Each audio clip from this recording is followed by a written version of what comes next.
You know, a number of members did say that they need to, they'll be coming in late, including my co-chair, Representative Talbot Ross. So people will be joining us. So welcome, everyone. It looks like, Jane, you picked up the cue to go to live streaming. Thank you. Welcome to the Criminal Records Review Committee as we continue gathering some more information and continuing our discussion going forward. Before I get started, are there any preliminary matters from any members? Great. I'm not seeing any.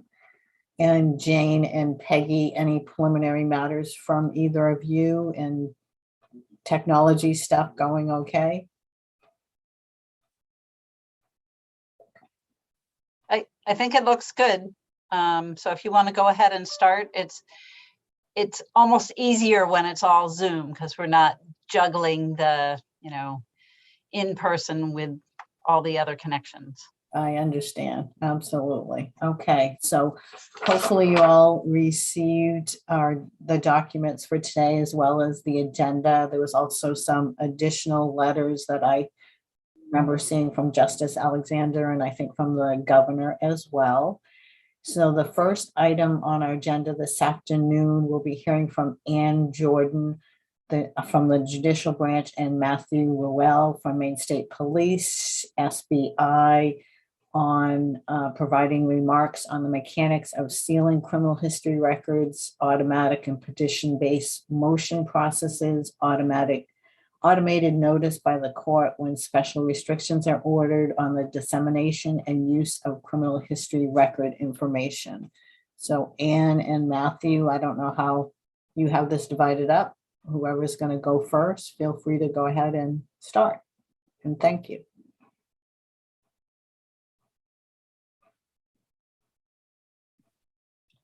Good afternoon, and thank you, Senator. For the record, my name is Ann Jordan. I'm the manager of criminal process and specialty dockets for the Maine Judicial Branch. I've been asked today to talk about what's the mechanics and the process of sealing criminal records here at the Judicial Branch. Basically, to start, there are two types of criminal records, or there are two types of records. Those that are deemed to be public under the Criminal History Record Information Act, and those that are deemed to be confidential under both the Criminal History Record Information Act, as well as under the Juvenile Code. What happens mechanically, currently we have a computer system called MEGIS. It started around 1991. It contains all our criminal records. Our criminal records are paper-based with a computer-based system for docketing of outcomes. That computer-based system is the one that when a case is completed or there's been an action done on a case, we send, it's programmed so that we can send information over to the State Bureau of Identification. The State Bureau of Identification is the official repository for criminal histories in the state of Maine. The criminal records in many ways are controlled by not only state law, but also by some of the federal laws and regulations through the Department of Justice and the FBI. The FBI has determined which kinds of cases are sent from our State Bureau of Identification over to the FBI, primarily criminal matters. They do not accept civil matters. They typically, except with a few exceptions, do not accept matters that are motor vehicle related that are criminal unless it's operating under the influence of some kind of motorized vehicle.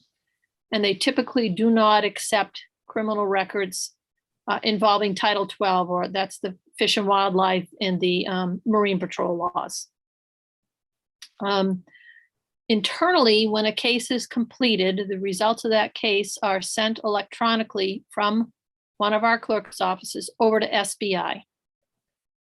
However, we do not send any civil violations. So if a person has been charged and adjudicated to have committed a civil offense, such as possession of a usable amount of marijuana under the old laws, illegal possession of alcohol by a minor, traffic infractions, those do not get sent to SBI, and in turn, they do not get sent to FBI. Under the old law, which sunsetted in 2019, the process was that we had a publicly published form where an individual would fill out the form and submit it to the court for determination as to whether or not they should have their Class E criminal offense sealed. I previously provided the committee a list and a breakdown by court and by year of the number of those petitions filed. When a petition was filed, the clerk would take it in. The clerk would then set it up for a hearing before the judge, and then a hearing was held. For cases pre 1991, this is where it gets a bit more complicated. Prior to the implementation of our computer system, everything was paper-based, and everything was put into these large, thick, leather-bound docket books that were alphabetical by the person's last name per court location. There was no centralized docket book. It was per court location. So if an individual was charged with an offense, whether civil or criminal, you would have to go into the docket book, look up their name, and then go to the page where their docket sheet, where a copy of their docket sheet was. The clerks would hand type out a docket sheet and print the results. I tell you that because if this committee is considering the need to seal criminal records prior to 1991, that's going to require a hand search of each of the docket books at each court location. And that will also, and whether or not you choose, if you choose to go with a petition process or an automated process, it is going to require a significant amount of resources to do those searches, to do that. I consulted with Beth Mattis, who is the director of our clerks of courts, and she said the amount of time it would take for each case would depend upon the following. One, does the file still exist? We have a file retention and destruction policy at the main judicial branch, and after a certain amount of years, depending upon the nature and class of the offense or the type of record, those records are destroyed, the actual paper file. Two, if that paper file exists, is it on site at the courthouse, or is it in another location that has to be retrieved from a storage facility or from state archives? Ms. Mattis estimated that for the purposes of these matters, if the file was on site and there was, let's say, either an individual order or a blanket order for these files to be sealed, if the file is on site, she estimated it would take 15 minutes per file to pull the file, enter the order of sealing, put it on the docket, and then have that sent over to SBI. We say it takes that amount of time. It could be less or more depending upon whether or not the case is in Megis or is it in the old docket books. If the file is in archives or out at storage, she estimated it would take a total of approximately 30 minutes per file for a clerk to make the request to retrieve the file, get the file, enter the order. And if it's not already in Megis, what they have to do is they have to actually open up a Megis case, put in the data from the previous case, and then put in the order so that the entire docket sheet is there. The problem with, if there are no more files, it's very, very difficult to determine whether or not these cases can be sealed. I would also point out that for civil violations, since they are not sent to SBI, it would still have to involve the review of the files at the courthouse if they exist, entry, and go forward for those civil violations. I had conversations this week with persons from our OIT division who are deeply involved in trying to get the Odyssey automated court record system going. And their position is that they would prefer a petition process as opposed to an automated one, because a petition process, they could easily bring back the system that we already had in from Aegis. And it wouldn't take a whole lot of programming. If it's to be an automated one, we would have to program two systems. One, the Aegis, because we're going to be rolling out the new court systems location by location, and two, in the new Odyssey system. And that will require programming on our part. It also will most likely require programming on the SBI's part, but I will leave that comment to Matt Ruel from SBI.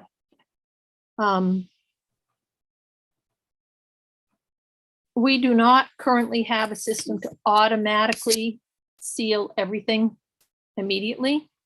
The way it works right now in Aegis, we literally have a key that looks like a padlock. And when a clerk goes into a system, the padlock is colored black if the case is not sealed. If the clerk needs to seal it for one of the reasons set forth under CREA, they click on the black padlock and do the necessary docket entries and data entry to turn it to a red padlock. So when a case is pulled up, a clerk automatically knows if a case is sealed under the Criminal History Records Information Act or under the Juvenile Code, if there's a red padlock there, and they know they can't talk about it, they can't give it out, they can't make copies, except for the exceptions that are there for the person whose record it is. They're always allowed to have a copy of their record. And law enforcement also knows that if it is a sealed record, they are prohibited under federal law and what's called CJIS from releasing that information to members of the public. So if a clerk gets a request for, say, an employer wants a request, unless it meets one of the exceptions, that red padlock says, we can't talk about this case. That's how it works right now under Aegis. That's what I can tell you. Our annual reports list the number of criminal and civil filings we have every year. The number of criminal filings are down because of COVID. Pre-COVID, we averaged between 45 and 55,000 criminal cases a year. So a lot of how much work, how long, and what would happen depends upon the method that this committee, if this committee in the legislature decides that they want to have a filing and a sealing system made available, and what would be included in those parameters. But the estimates are 15 minutes per file for a file on site, and 30 minutes for file archive or storage is what I can give this committee for about how much time it would take to process each case file. Are there any questions?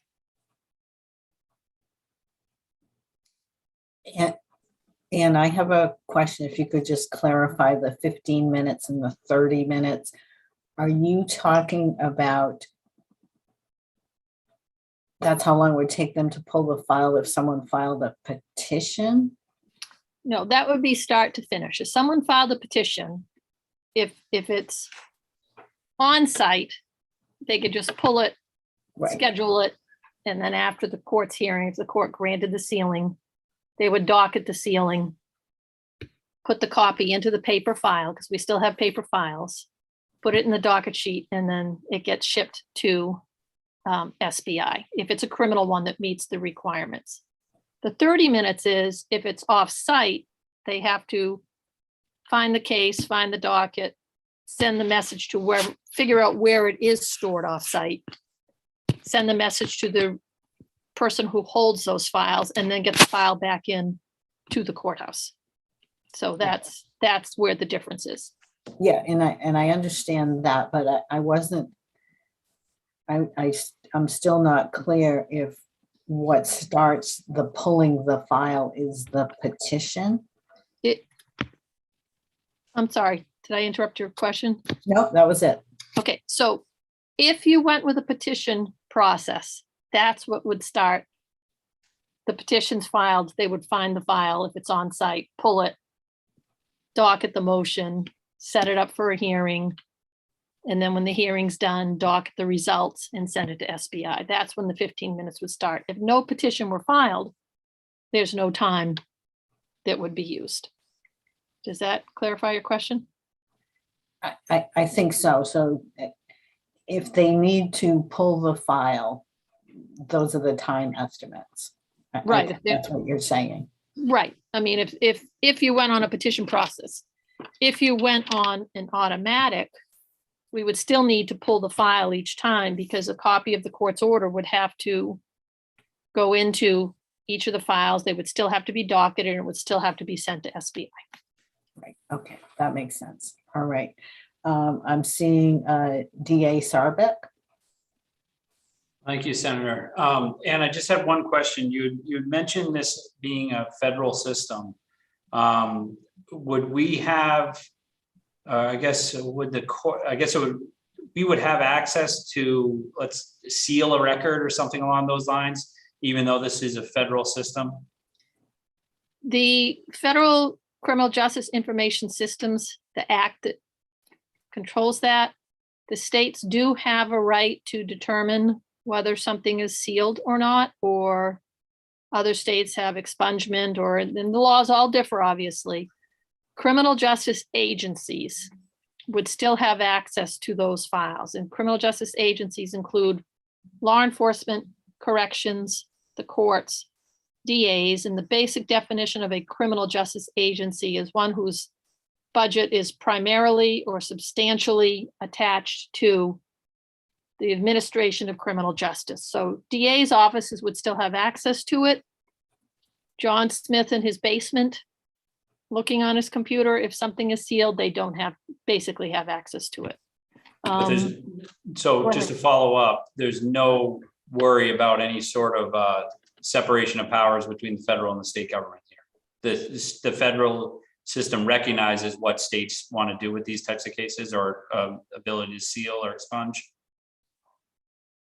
I'm not comfortable with giving a legal opinion on that. The Okay. federal statute does follow many of the same definitions that we have. And there are limitations under CJIS as to who can have access to CJIS. And for instance,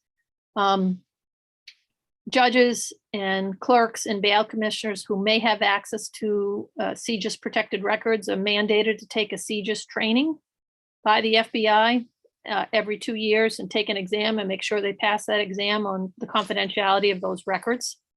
And the FBI does independent unannounced audits of all the different criminal justice agencies at different times to ensure that these records are being used properly and not in violation of federal law. For instance, our clerks have to take the exam because there may be situations where they're doing an adoption and there's a background check on an adoption, and those records have to be stored in a certain way, prevented from access to the public, that sort of thing. Bail commissioners, they are mandated to take that training.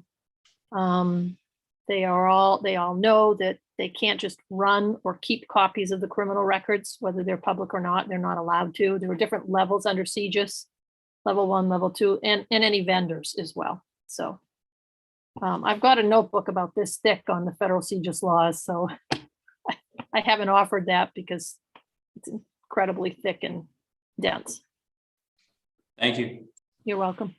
Thank you. Matthew Ruel, did you want to add something? Is that why you raised your hand? I did. Thank you very much.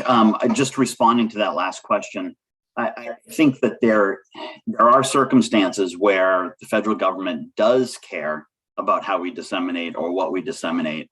And one thing in particular is there's something called the National Compact, and that we're a party state to that. So that governs the sharing of criminal history information for non-law enforcement purposes. So as a member state, we would have to jump through certain hoops if we were going to expunge records. So that is something to consider as we went down that path. So I don't know if that answers your question. Yeah, I mean, I think it's Yeah, no, it does. Thank you. Okay. So, Mr. Ruel, while we have you, so I'm just curious about the mechanics in terms of, and because we did have the pilot program, I assume SBI had to do this on occasion. So if the state seals a record, something that was previously not sealed, so it was in SBI as a public record, and then there's a sealing. So does the state then communicate that to the FBI so that their records are updated? Is that how it kind of works mechanically?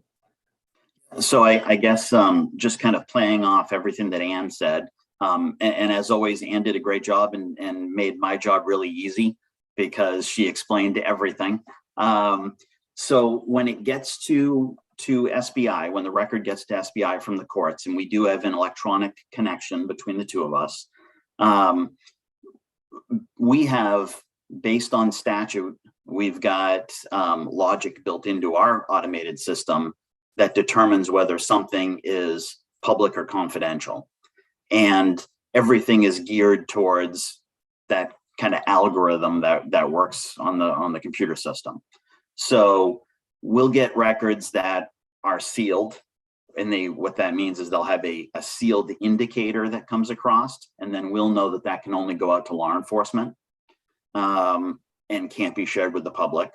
There are some cases where we'll get records still on paper or paper orders, and then we have to go in manually and then enter that flag on our side, which again says, okay, we can't automate that. I mean, we can't disseminate it. So obviously, if we were going to go forward, we prefer an automated system. It makes things much easier. It comes across electronically. The system will automatically do it. And then if anything was going to change down the road, it could be toggled back again to continue to be disseminated if, statute called for that.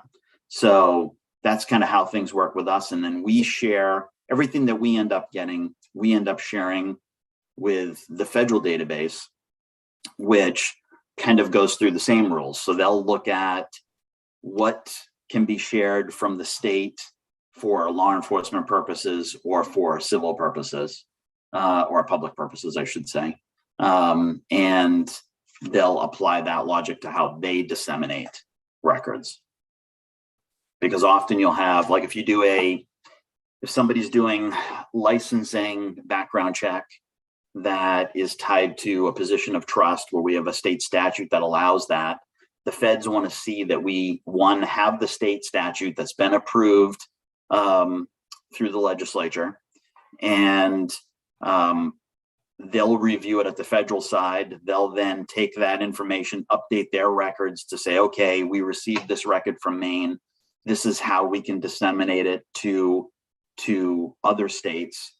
I guess kind of stepping back a little bit, you got to kind of have to think about the federal government has one big database that they'll share records with all the 50 other states that make a request. And unless, and this is where it gets complicated, there are some states that can respond on their own to any other state. Maine isn't one of those states yet, but so therefore that's why we send everything to the federal government, and then they'll respond on our behalf for a law enforcement or a public request. So that's kind of how that system works. It's pretty complicated, but I can dive deeper into it if you kind of have other questions on it. Okay, no, I'm just trying to wrap my brain around what happens if we have, what we had in place under the pilot program, a petition-based sealing record. So it sounds like SBI gets the electronic notification from the court that this record that was previously public is now sealed. Mm-hmm. That triggers in your system that it's now sealed and confidential and only available to law enforcement and any others that might be entitled to it. And it sounds like from what you said, that that also automatically sends that same information about the change of status to the FBI database. Did I understand that correctly at a real simplistic level? You completely got it. And if you need a job at SBI, I've got one for you. All right, thank you. I just needed to translate in my own brain kind of what Yeah, happened. perfect. Thank you. All right, any other questions for either Anne or Matthew? I had a question. This is Emma from Pine Tree Legal Assistance. So I guess if the committee were to consider automatic sealing of records based on some criteria, and if that included records that were pre-1991, is there some, I guess I was just trying to think about, is there some systemic way to prevent the dissemination of records from SBI without the process of chasing down every paper file? In other words, is there some middle ground or some, maybe the terminology is not sealing anymore. Maybe it's a flag of non-dissemination with a person still needing to petition to really clear everything from their paper file if that's what they want to do. I was just trying to think about what are the options there. No, unfortunately, and that's one of the situations that came up as we discussed marijuana convictions. We would have to go back, much like Anne had already said, we've got to go back to old paper records in many cases and review the elements of the crime, what they were charged with, what the disposition was, and then make a determination and manually kind of seal those things. And there really isn't any way to go back and get those or nail that down unless you actually review that record. And then we still have a lot of records that are in a paper format still. I couldn't tell you exactly what it is right now, but probably 5 years ago, we had hundreds of thousands of records that were indexed in our system, but they weren't completely transformed from paper into an electronic format. And that'll take us years to still do. So there's always going to be that bit of work that happens. Much like Anne said, they would have to go and dig through old docket books. It's kind of a similar situation for us. Anne, I don't know if you were going to comment on that too. The only other thing I would mention as an example, possession of marijuana was decriminalized back in the 70s, mid 70s. I'll show my age. I was in high school when they decriminalized possession of marijuana. So anyone charged with a trafficking or furnishing in marijuana charge in drugs. Marijuana is currently classified as a Schedule Z drug. And so if this committee chose that they wanted to seal all furnishing or trafficking and marijuana charges, for instance, that will require an extra step because there are other drugs besides marijuana listed in the Schedule Z of drugs. So it would require the court or someone to look at each of the complaints to see what the alleged drug was, to see if it qualified. And I would ask DA Sarbach to jump in if he thinks I'm wrong, but Schedule Z drugs are more than just marijuana. So that adds a little bit of a twist and a time element to it. I can confirm from the legislative language that Schedule Z contains more than marijuana, but on a scale of W, which involves cocaine, fentanyl, heroin, down to Y or X, Y, Z, it sort of goes down the sort of the scale of, if you want to call them serious drugs, to less serious or dangerous drugs. That's how the legislature has broken it down. And it's all under 17A, section 1101 for the definitions if people are curious. Thank you. AAG USTAC, looks like you have a question. Yes, thank you. And just to respond to Anne and Matt and John on that, what they're saying is that our complaints, our charging instruments don't necessarily say marijuana, they say Schedule Z. So if this committee were to say, seal certain marijuana convictions, in order to find those, the court and SBI would first have to find all the convictions. The court would have to find all the charging instruments. Somebody would have to look at the charging instrument to see whether or not it says Schedule Z, specifically marijuana. Because if it didn't, if we couldn't find the paperwork behind that charging instrument, there's no way to know whether or not it was a marijuana case. So that's what they're talking about when they say there's extra legwork involved. But the question I had, Matt, is for you, and I apologize because I should know this, and I know you've talked to me about this a couple of times, but I always lose track of it. Just mechanically, if the state were to treat a conviction in a certain way, for example, to suppress that conviction or treat it as confidential, can SBI tell the FBI how to treat it? So if we were to seal it, could we tell the FBI to seal it as well? So there are things that you can pass along, seal a record, and they would then take that statute and try to apply it on their side. It gets a little sketchy when you want to expunge something, and really obliterate it, make it completely disappear. And I know that's always, a source of discussion in here. That is a little different when the FBI looks at that information. And that's where it falls under that Compact Act that you and I had talked a little bit about. But we can control some things at the state side. But like I said, expungement makes it more complicated. But isn't there also a year prior to which it was the individual law enforcement agencies that were feeding information directly to the FBI so that SBI doesn't actually control that information?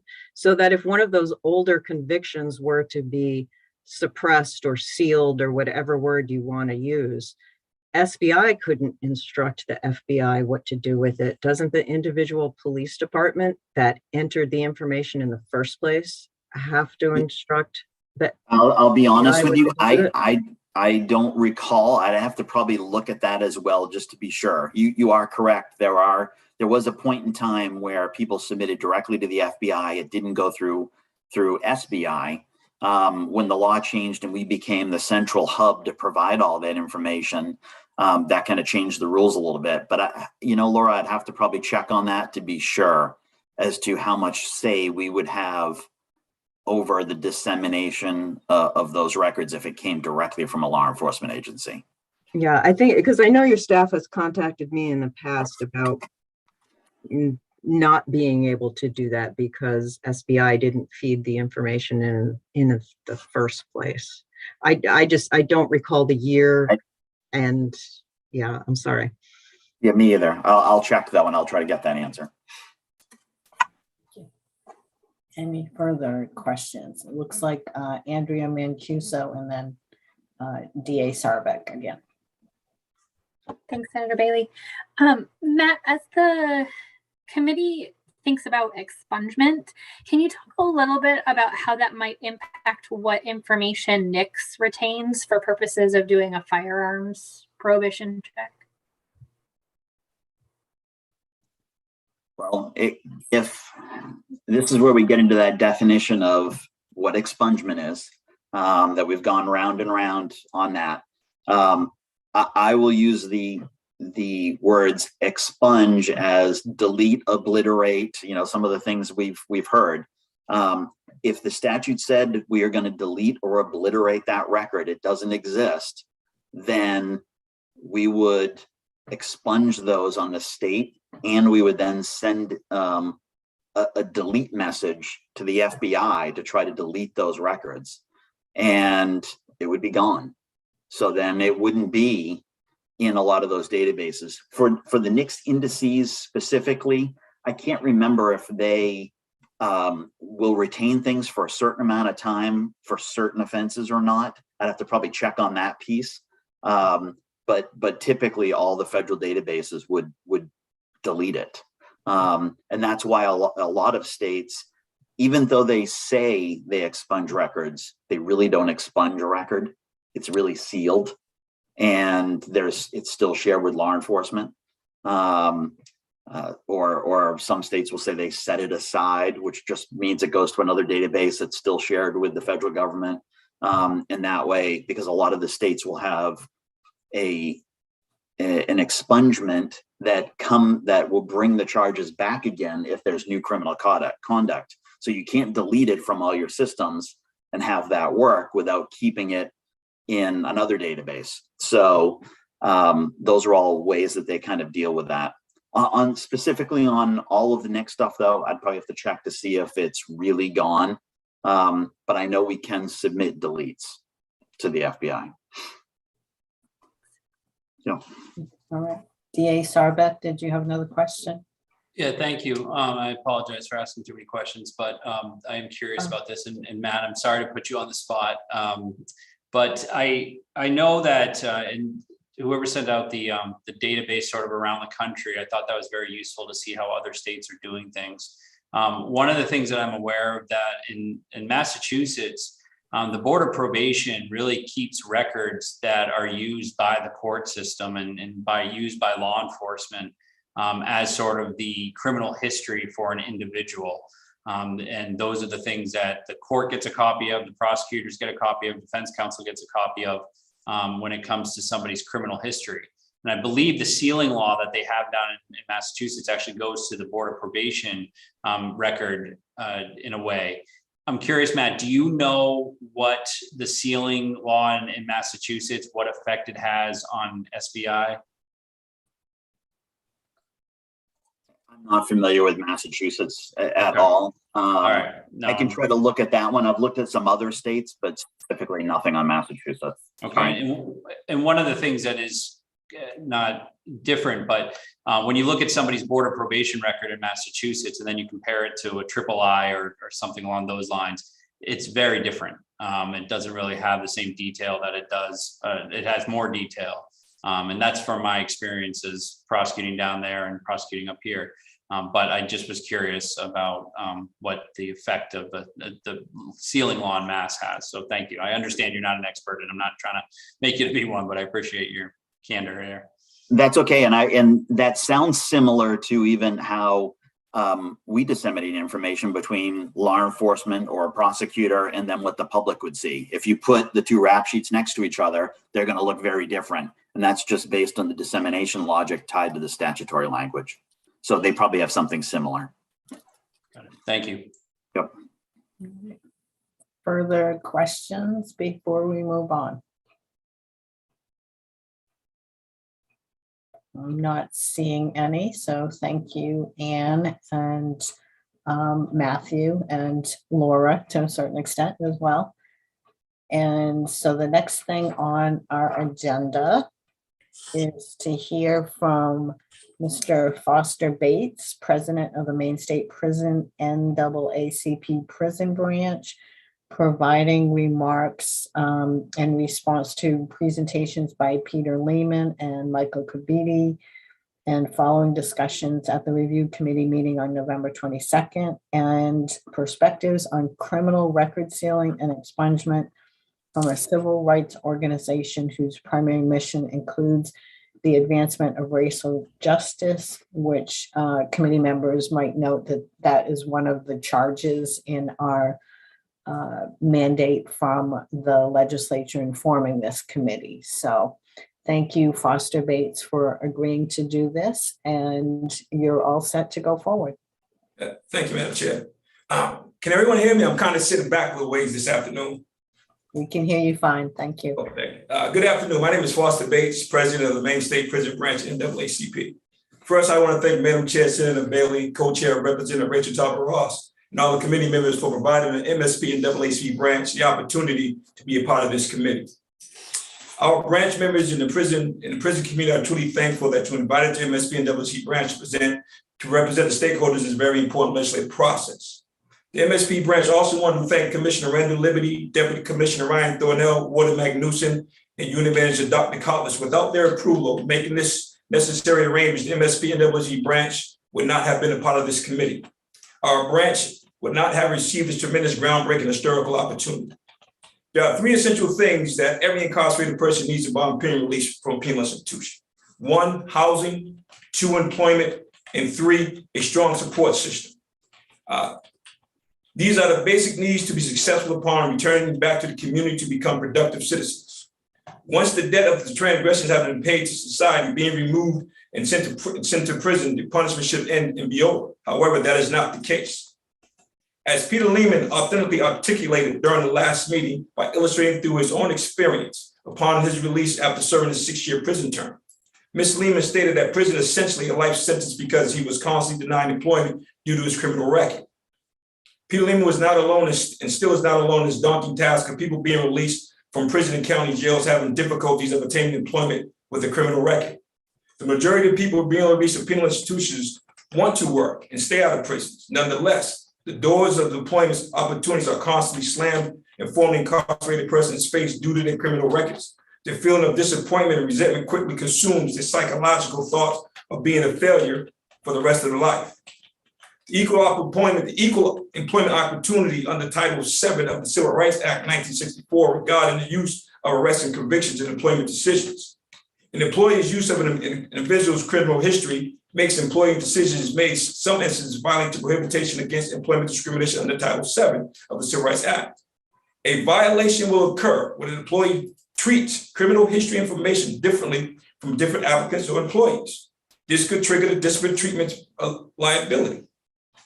We all know that African-American Hispanics are arrested and convicted at a rate disproportionate to their numbers in the national population. The numbers are staggering.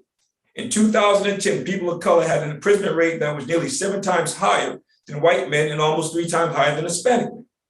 Right here in Maine, the numbers are not too far off. People of color make up 1.8% to 2% of the state's population and are arrested and incarcerated 34% higher than whites. The national database show that criminal history or record exclusion have an incongruous impact on based on race and national origin. We do not have to take a deep dive to recognize that our criminal justice system disproportionately and overwhelmingly incarcerates people of color at a higher rate than their counterparts. And a bill of expungement and sealing would help that tremendously. An expungement and seal record acts have the potential to reduce discriminatory practices of seal records being used to deny formerly incarcerated men and women an opportunity at employment. To begin the process to reduce the use of criminal records as discriminatory practice against formerly incarcerated men and women, we should do a meaningful analysis of the executive branch separation of power. We should analyze the intent of the founding fathers' reasoning for the granting this authority. Did the founding fathers intend to allow the governor to have sovereign power? Or was the power intended to keep checks and balances on the other two branches? During the last meeting, Attorney Michael Kepping highlighted 2 very important distinctions between the governor's separation of power, expungement, and seal criminal records. Attorney Kadebi explained that expungement and seal records are not like a pardon or commutation, whereas a pardon officially notifies, exempts, exonerates the punishment, or removes the legal consequences of a crime that was committed by an offender. Commutation is a reduction of a prison term imposed by the court. The expungement or sealing of a criminal record does not notify, exempt, exonerate a punishment, or removes the legal consequences of a crime that was committed by an offender. The Maine State Prison Branch NAACP agrees with Attorney Kadebi that expungement and seal records should be exempt from executive privilege. The 25 states that have enacted clean state legislation encompass their own terminology of expungement and seal records. Out of the 25 states that have enacted some form of clean slate legislation, Maine is the only state that has the complication of a governor's separation of power clause prohibiting good legislation. Massachusetts, Michigan, New York, New Jersey, Connecticut, Delaware, Colorado, just to name a few, just to name a few, did not have to confront a governor's separation of power clause enacted to enact clean legislation. District Attorney Jonathan Sabeck pointed out the importance of enacting legislation that is consistent with the Constitution and making sure we do it right. To accomplish the goal, several things come to mind and can be done, one of them you already know. Constitutional amendment, redefine expungement and seal record for the purpose of the bill. Focus the bill exclusively on sealing criminal records and marijuana conviction. In closing, I'd like to propose this question to the committee.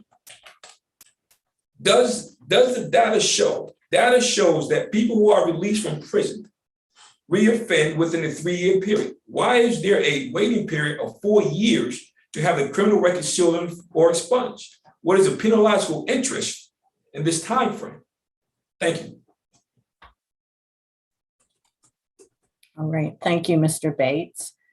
Questions from committee members for Mr. Bates? So I have one. Mr. Bates, did you have a chance to see the materials that were just sent out recently from Justice Alexander? Yes. So I would like to know, and I think the committee is probably going to discuss this, but I would like to know your thoughts on his kind of out of the box thinking, which I always appreciate from Justice Alexander, in terms of instead of trying to figure out, should we seal, should we expunge, should it be automated, should it be petition-based? And now we understand the complication with computer systems and paper-based systems. What were your thoughts on Justice Alexander's proposal that perhaps another way to look at it would be to simply get like this certificate of rehabilitation and then just say, if someone has one of those, you can't discriminate against them in employment and housing, as you noted, which are, the two big things that people who coming out of prison need help with and find that their prison record causes obstacles to. So I'd like to know your thoughts on that if you've had time to think about it. Yeah, I received this morning, so I did read it this afternoon. One of the things that's really important is that it has to be considered that when people are released from prison, that there are the thief, like I said earlier, education, housing, employment are essential. And if we can't put things in statute that would help those particular areas for those who are being released, then I think we have an uphill climb.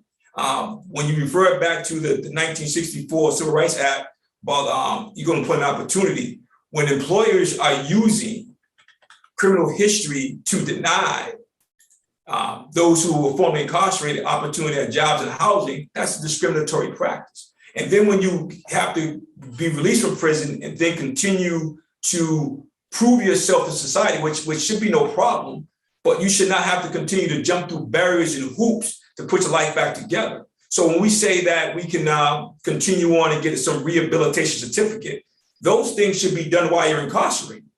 So if you're incarcerated and you're leaving with certificates to show that you've rehabilitated yourself, there should be no further certificates given.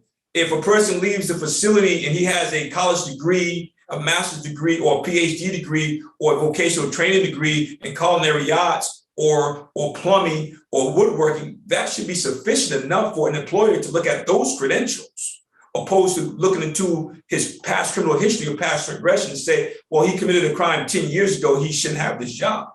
I think everyone being released from prison wants the same opportunity to receive a job so they can put their lives back together.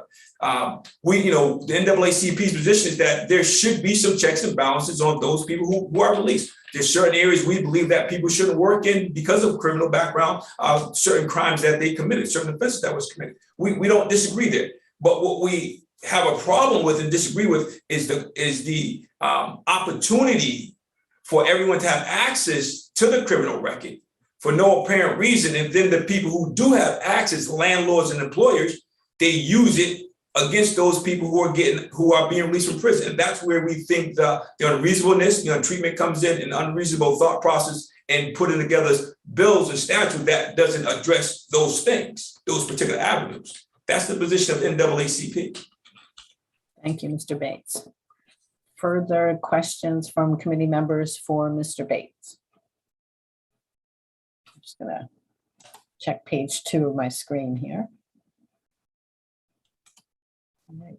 I am not seeing any, so thank you very much, Mr. Bates. Next on the agenda is we have our own Jane Overton, who's going to talk about the Michigan Clean Slate Package from 2020. And as DA Sarbeck just alluded to, the Massachusetts sealing and expungement laws. So Jane, whenever you're ready. Okay. I should say that I did get a message from Representative Talbot Ross, who is she is in Portland and trying to get into the meeting, but having computer problems. So I think Yes. she is with us in spirit. Yeah, no, I think she, at least from what I heard from her, she's here, but she can't turn her video on because of the internet connection. So hopefully she's listening. Okay. Thank you. Okay. Peggy, can you share the packet that we put together for today that has in it the Massachusetts record clearing law, and then there's also the Michigan one? Would that be okay?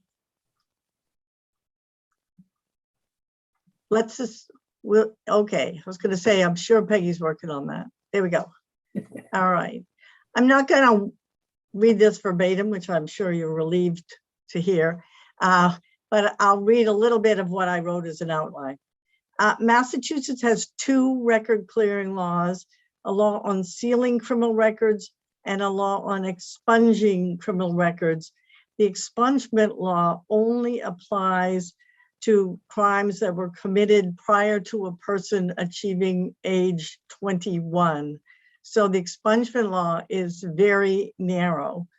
The petition-based sealing law is available for misdemeanors after a waiting period of 3 years, except that decriminalized marijuana possession convictions have no waiting period. For felonies, the petition-based sealing law is available after a waiting period of 7 years or 15 years for certain eligible sex offenses. There is a list, of course, of crimes that are eligible and ineligible. Some of them you would expect to see, we've seen in other states, but I will mention for Massachusetts, among the crimes that are not eligible for sealing are violent crimes, certain sex and firearms crimes, crimes against public justice, perjury crimes, and certain crimes committed by a public official or a public employee. Expungement is available for conduct that occurred prior to age 21, and it's limited to 2 convictions or more convictions if they arise out of the same incident. There is time-based expungement for misdemeanors after a 3-year waiting period, and for felonies after a 7-year waiting period.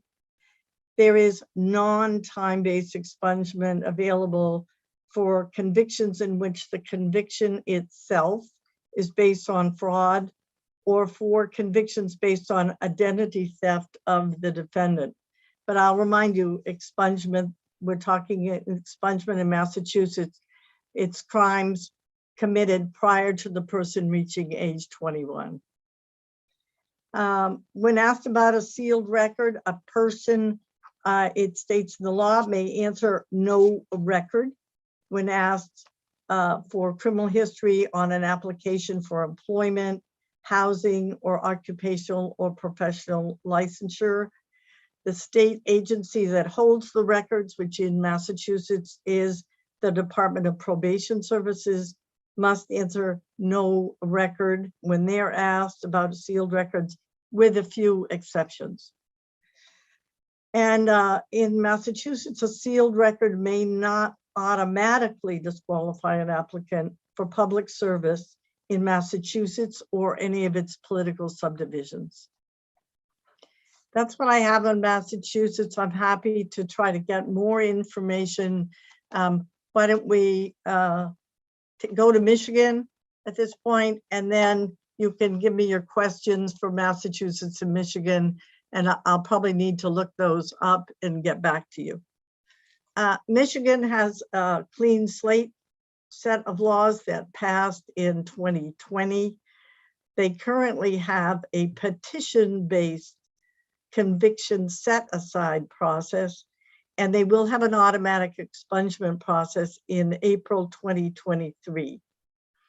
The set-aside process is very different from what you have been talking about before in your other meetings. The set-aside process, with one exception, is discretionary with the judge, requiring findings regarding the petitioner's circumstances and behavior since the conviction, and a finding that set-aside is consistent with the public welfare.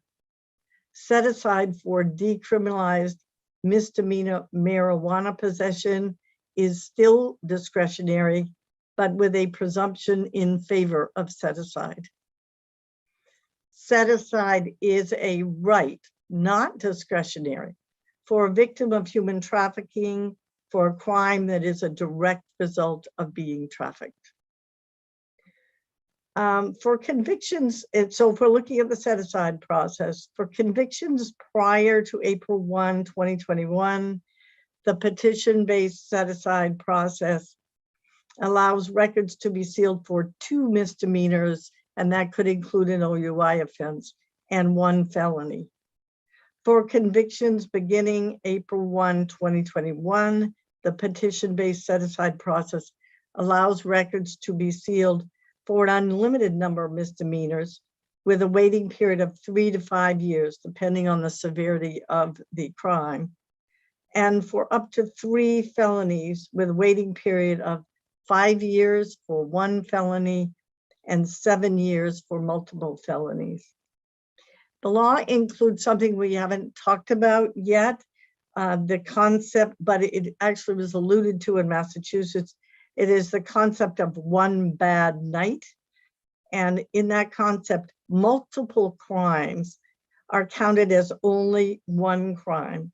There are some exclusions from that, crimes of violence, crimes using a dangerous weapon, crimes punishable by 10 or more years. But I would say the concept of one bad night is significant when the number of convictions that can be set aside is capped under the law. If you're not capping the number of convictions, you don't need to group them together as one conviction.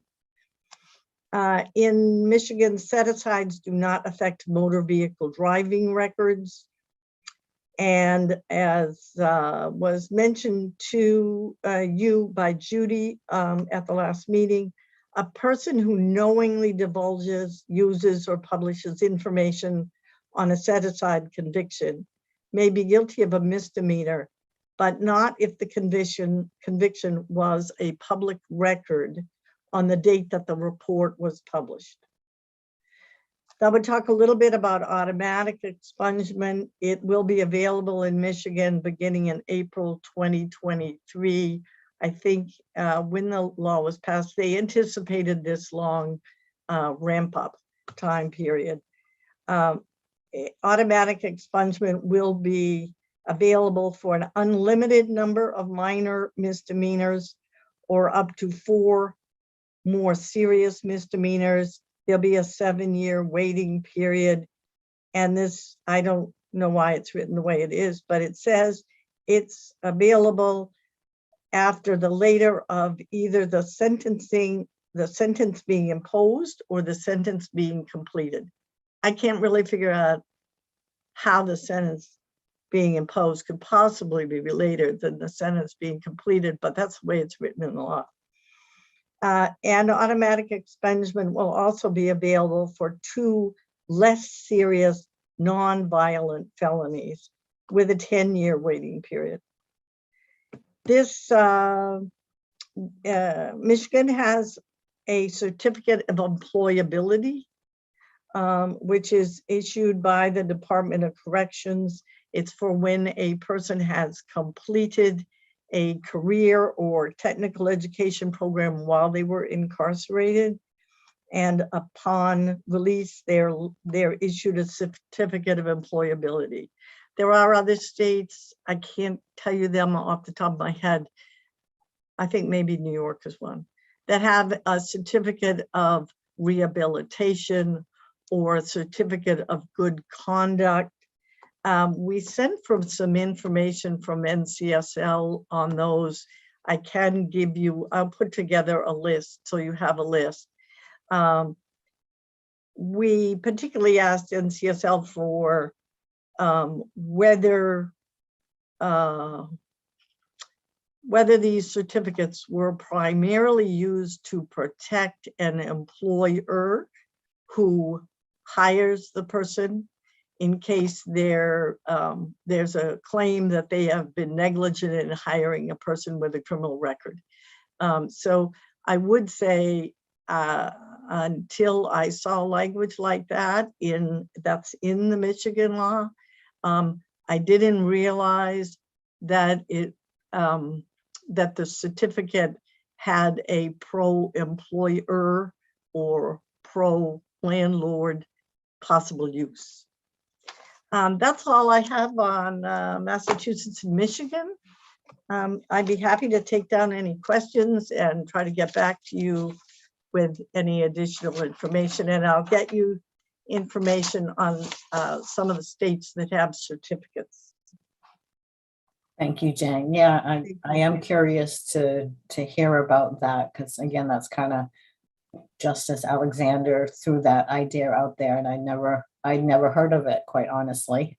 Perhaps others have, but I hadn't. So I think that is something that this committee should at least explore. So it looks like we have a question from Matthew Ruel. Hey there. Thank you, Jane, for explaining all that. And I did just want to add that I spoke to my counterpart in Michigan, who did want to kind of reiterate that expungement there does not mean expungement like we've thrown around sometimes with this deleting of records. It is that set aside that you mentioned.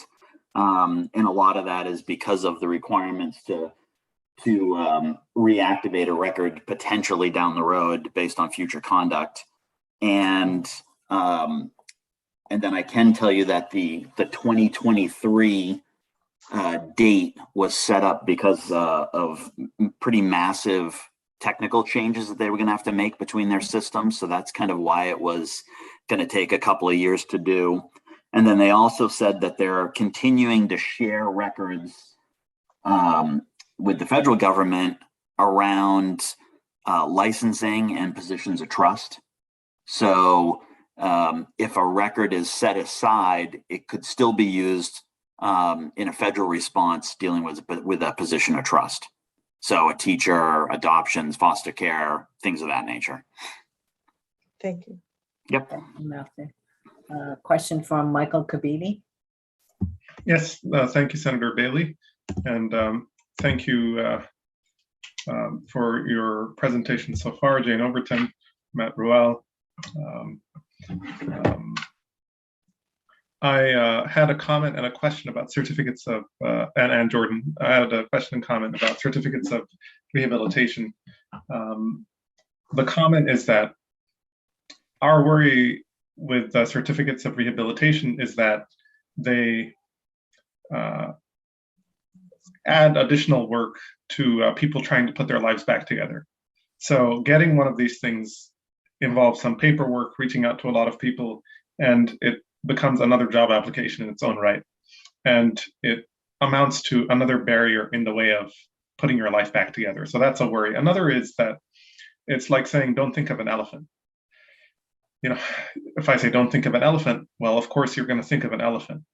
And certificates of rehabilitation do not effectively shield records from consideration. They rely on employers and landlords and creditors looking at them and then doing the right thing, which is notoriously hard to prove in court or out of court. And so we think that the best way to ensure that people can move on with their lives isn't by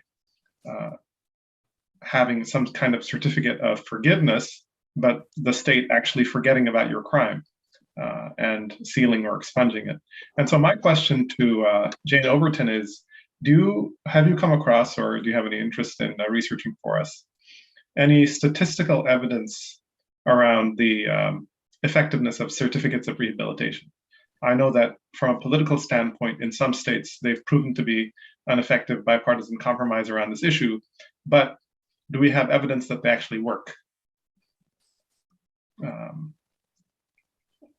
I'd be happy to look for that. Thank you, I appreciate it. And it looks like we have a question from Marissa Bodner. Hi, yeah. I am with Channel 13, just in case anyone forgot, here representing the Maine Association of Broadcasters. One question I had, I saw under 1459, which was proposed in Maine, that if there's a new conviction, the person could lose that special restriction, essentially unsealing what was sealed. Do you know if that's part of the laws in Michigan and Massachusetts, that a new conviction would change that? Yeah, I think it is, but I'll get it for you for sure. Okay.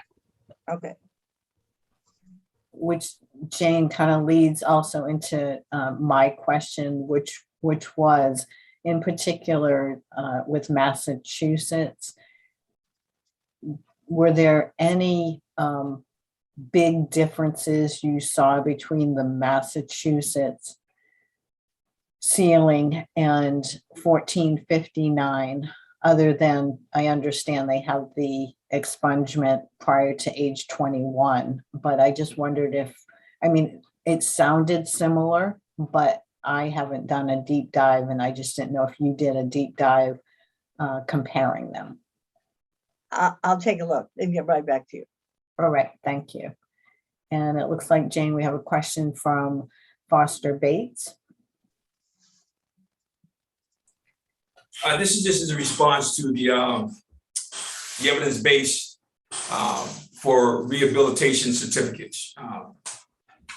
There are people here at Maine State Prison who have received college degrees and been released, who are still having difficulties finding a job and employment. So my thought process, how effective would a certificate of rehabilitation from the Maine Department of Corrections be? And would that be given more consideration to someone who received a college degree or associate's degree, or even a vocational training degree from the Department of Corrections? Thank you, Mr. Bates. Any further questions or comments?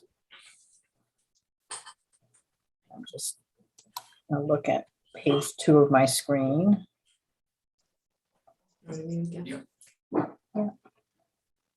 And it looks like DA Sarbeck, did you have a question or a comment? Just a comment into to sort of talk to Foster's point. It's almost like the stigma that would go along with something that said from Maine DOC, you have this certificate, and kind of it almost puts it more into the realm of this it kind of radiates this person has just gotten out of prison, which is, I think, something that this committee's sort of exploring what the ramifications of a criminal record are. And it's kind of counterproductive, if you ask me.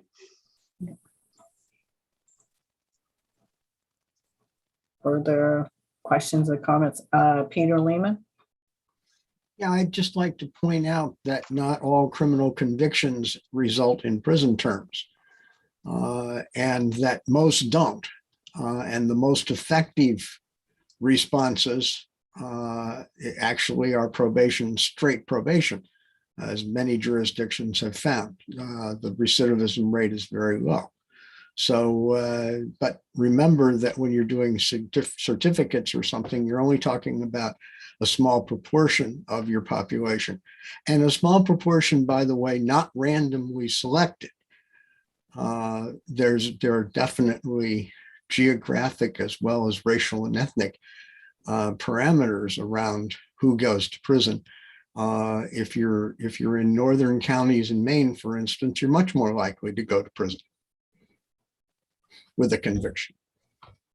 So, Thank you. I guess I didn't understand Justice Alexander's proposal around certificates of rehabilitation to only be limited to persons who are incarcerated. I thought he was throwing that out there as an idea that would be in lieu of, but similar to sealing. You know, if you're going to petition to seal a record, is the end result that you want, again, sealing, or the certificate of rehabilitation trying to address the real,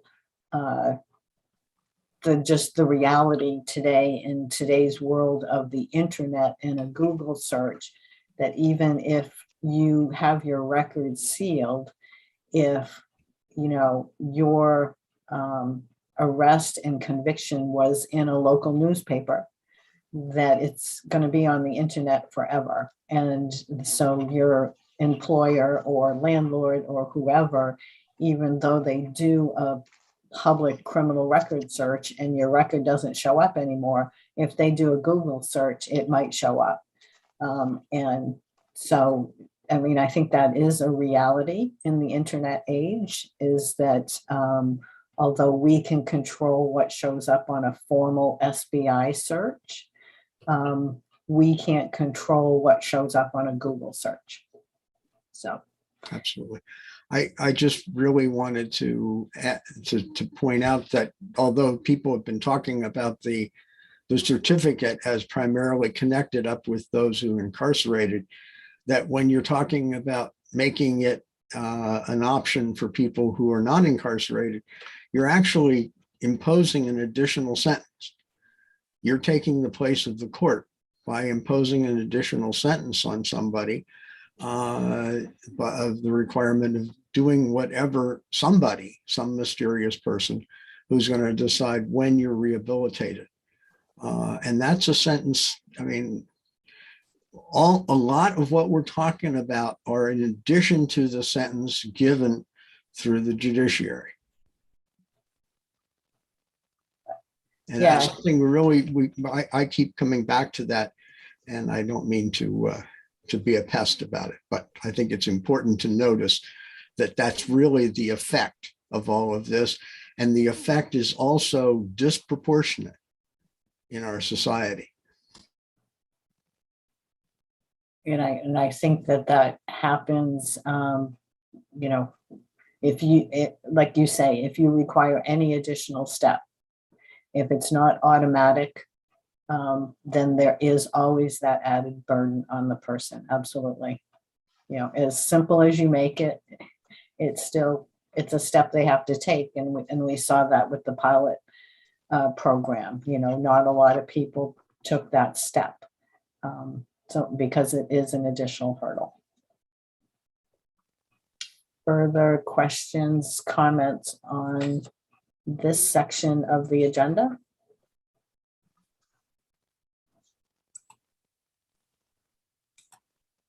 Or anything else, information people would like Jane to acquire in connection with her presentation? I had a quick comment. I guess I'm noticing that both Massachusetts and Michigan include some felony convictions in their scheme for sealing or expungement. And so far, the proposal we have on the table in Maine, as I understand it, would not include any felony convictions, would not include any Class C or up. And I think there was someone on the email chain for this committee who asked that we break down what is included within Class C so that we can be looking at that more intentionally as a committee. And I apologize, I forget who that was, but that seems also helpful to me as we look at this use examples of other legislation. I'd be happy to make you a list of some of the Class Cs, but there are probably thousands. So maybe Jonathan Sarbeck could give me a list. Jonathan? Off the top of your head. All right, give me a second here. I No. think Michael's got something. So Put I'll up on cut in front of Judy Meyer. Did you have a response to the Class C question, Michael, or a new question? The last round of this Criminal Records Review Committee, I forget if it was me or Maine Coalition on Domestic Violence. I think Andrea is here, but we created a list of all the crimes in Maine by class, if that's what you're referring to, or you're referring to the Massachusetts crimes that the Massachusetts sealing and expungement laws affect. I was more interested in Maine, so that sounds Okay. helpful, what you already created. Yeah, I'll see if I can try to dig that up, or if Andrea has that handy as well. I will just say it's Ann Jordan who created it, and I bet she has it in an Excel spreadsheet and can That's send it, it yeah. around. Okay, yeah, that's, well, not to put you on the spot, Ann, but And Anne, is that why you had your hand up? Yes, we have what are called sequence numbers. That for every crime that's entered into the computer, each different crime, depending upon the classification, the name gets a different sequence number to ensure the accuracy of our records. And I could pull, or I could ask my data specialist to pull that list to make sure it's updated. I would note, and Michael and Andrea may recall that in one of the rounds, the pretrial justice reform, we also took a look at the statutes, and 48% of the statutes as passed had never been used, which was pretty interesting. And I see Elizabeth Ward Saxel nodding along as well, but I can ask our data specialist, Claire Bell, to pull that information. And that is definitely a discussion for another day in terms of how many crimes are on the books that, there's never been a prosecution, or there hasn't been a prosecution in 30 years or 40 years. Yes, absolutely. So Judy Meyer, I'm sorry, I didn't mean to ignore you, but it seemed like a discussion was kind of evolving there. So I Yes, allowed it to keep Of going. course. Yeah, no problem. It was me. I was looking for the list. And the reason is because it's so many Class C convictions are the result of plea deals from what were charges that were originally felonies and were pled down. And I think we really do need to look at the universe of what we're talking about. If we're talking only misdemeanor convictions, there has to be some understanding that some of them were felony charges. So I just think we need to look at the scope of that, since we are not discussing felonies. But the felony charges really are in the mix here because of the plea bargains that resulted in the Class C convictions. So that's where my concern is raised. Thank you. Further questions, comments? Peter Lehman. Oh, I'm already not muted. It seems to me that when a court makes a judgment, no matter where that judgment comes from, that's what our state has found.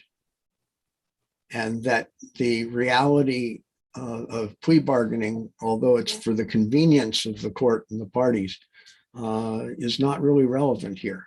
Where a criminal record is a criminal record.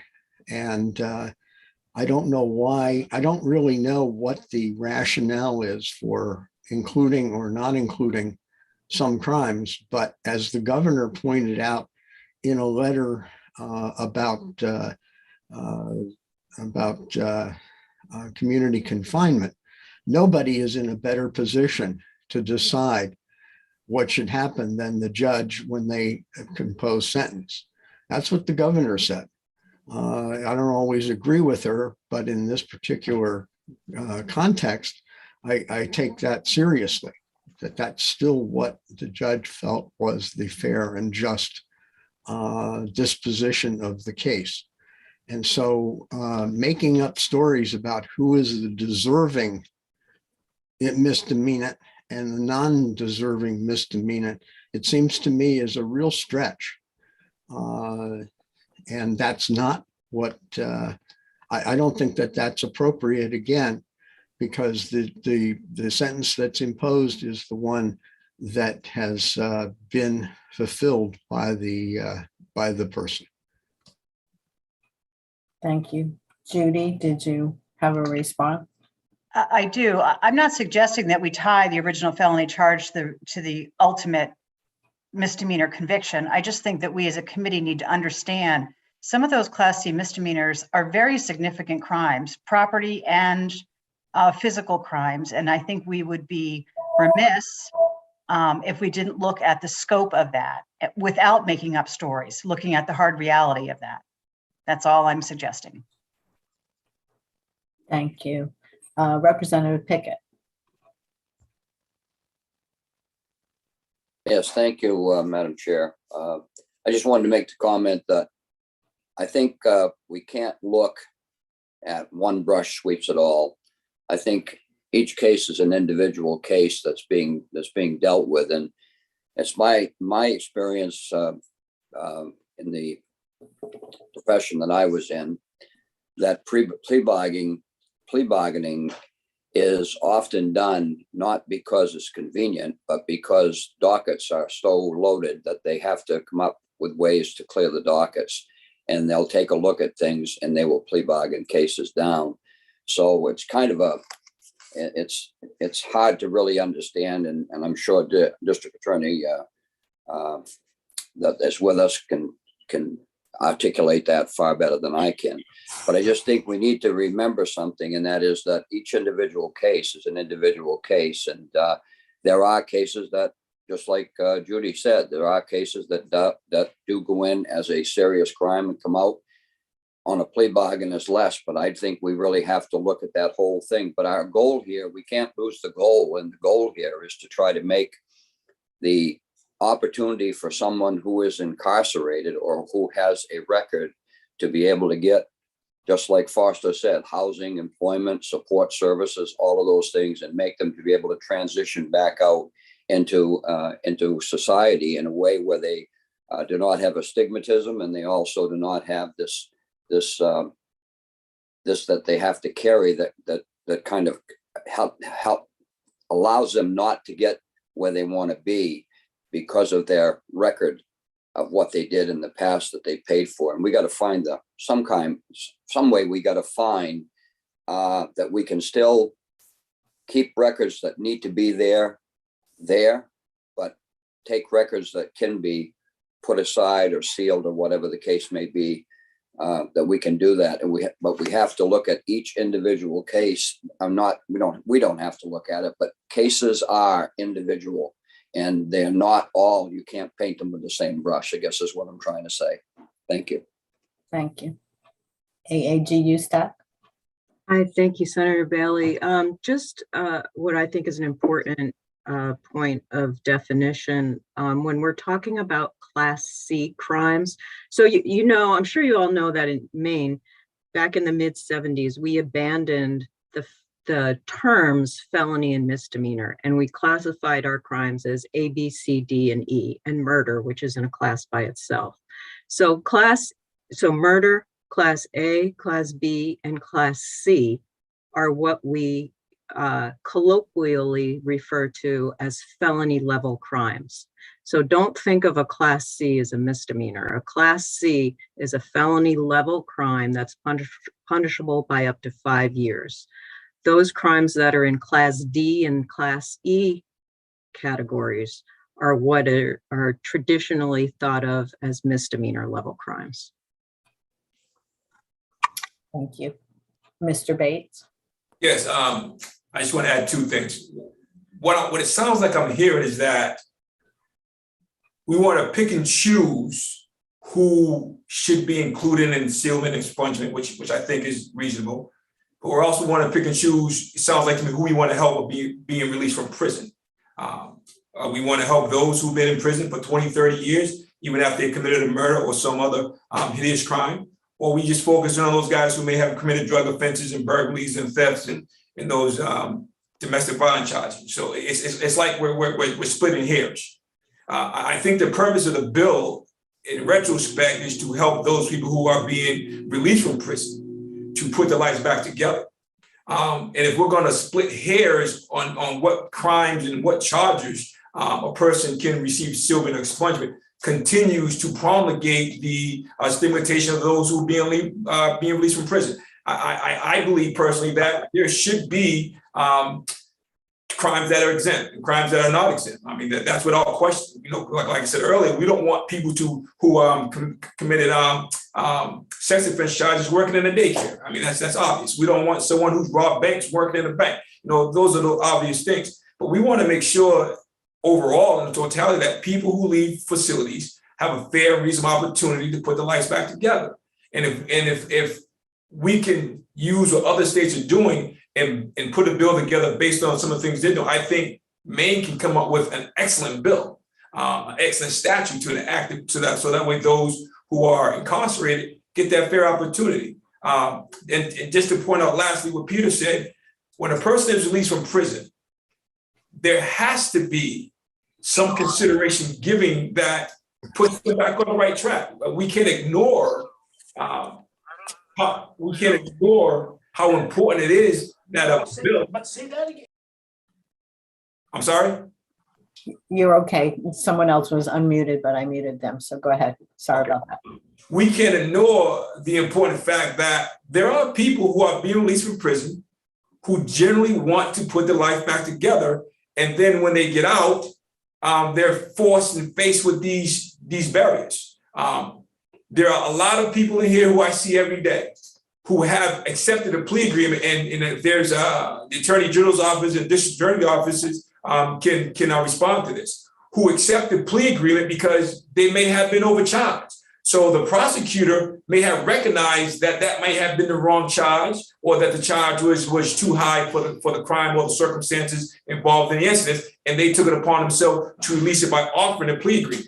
To Peter's point, I don't think the plea agreement should have too much barriers, whether it was brought down from a felony to a misdemeanor. It's based on what the field officer, the officer charged the person with, that may have been a consideration that the district attorney or the attorney general's office took in consideration as seen as being overcharged and reduced the charge. I think that's also should play a factor in the discussion here as well. Thank you. Further comments, questions this time, or are we ready to move on with our agenda? You can mute me. I'm not seeing any. I think somebody's unmuted, but I'm not sure who it is. So if you are, if you could try to mute yourself, thank you. So the next item on our agenda is continuing the committee discussion of, and the first item is whether to recommend reestablishment of the Criminal Records Review Committee in 2022 to report to the 131st Maine Legislature. I don't know if Representative Talbot Ross can join us or not. I know she can't use her video, but I don't know if she can use her audio. I do believe she did put in legislation. She put in a bill to continue the committee, and that was approved by Legislative Council. So I think there is going to be a bill in. And what are committee members' thoughts on whether we should recommend, in essence, supporting that bill or not? And it looks like Mr. Lehman, you have your hand raised, or is that from before? No, I raised it again. And do you need a motion? Would you like a motion? Sure, we can have a motion that'll lead us to a discussion. That would be fine. Thank you. So moved. All right. Do we have a second? Second. Thank you. So now we're ready for discussion. And again, Rachel, are you able to, Representative Talbot Ross, are you able to explain what your bill does? You can go ahead. I see your hand is raised, but you do have to unmute yourself. Thank you. Thank you, Madam Chair, and thank you to all for their time this afternoon and some really powerful discussion and presentations.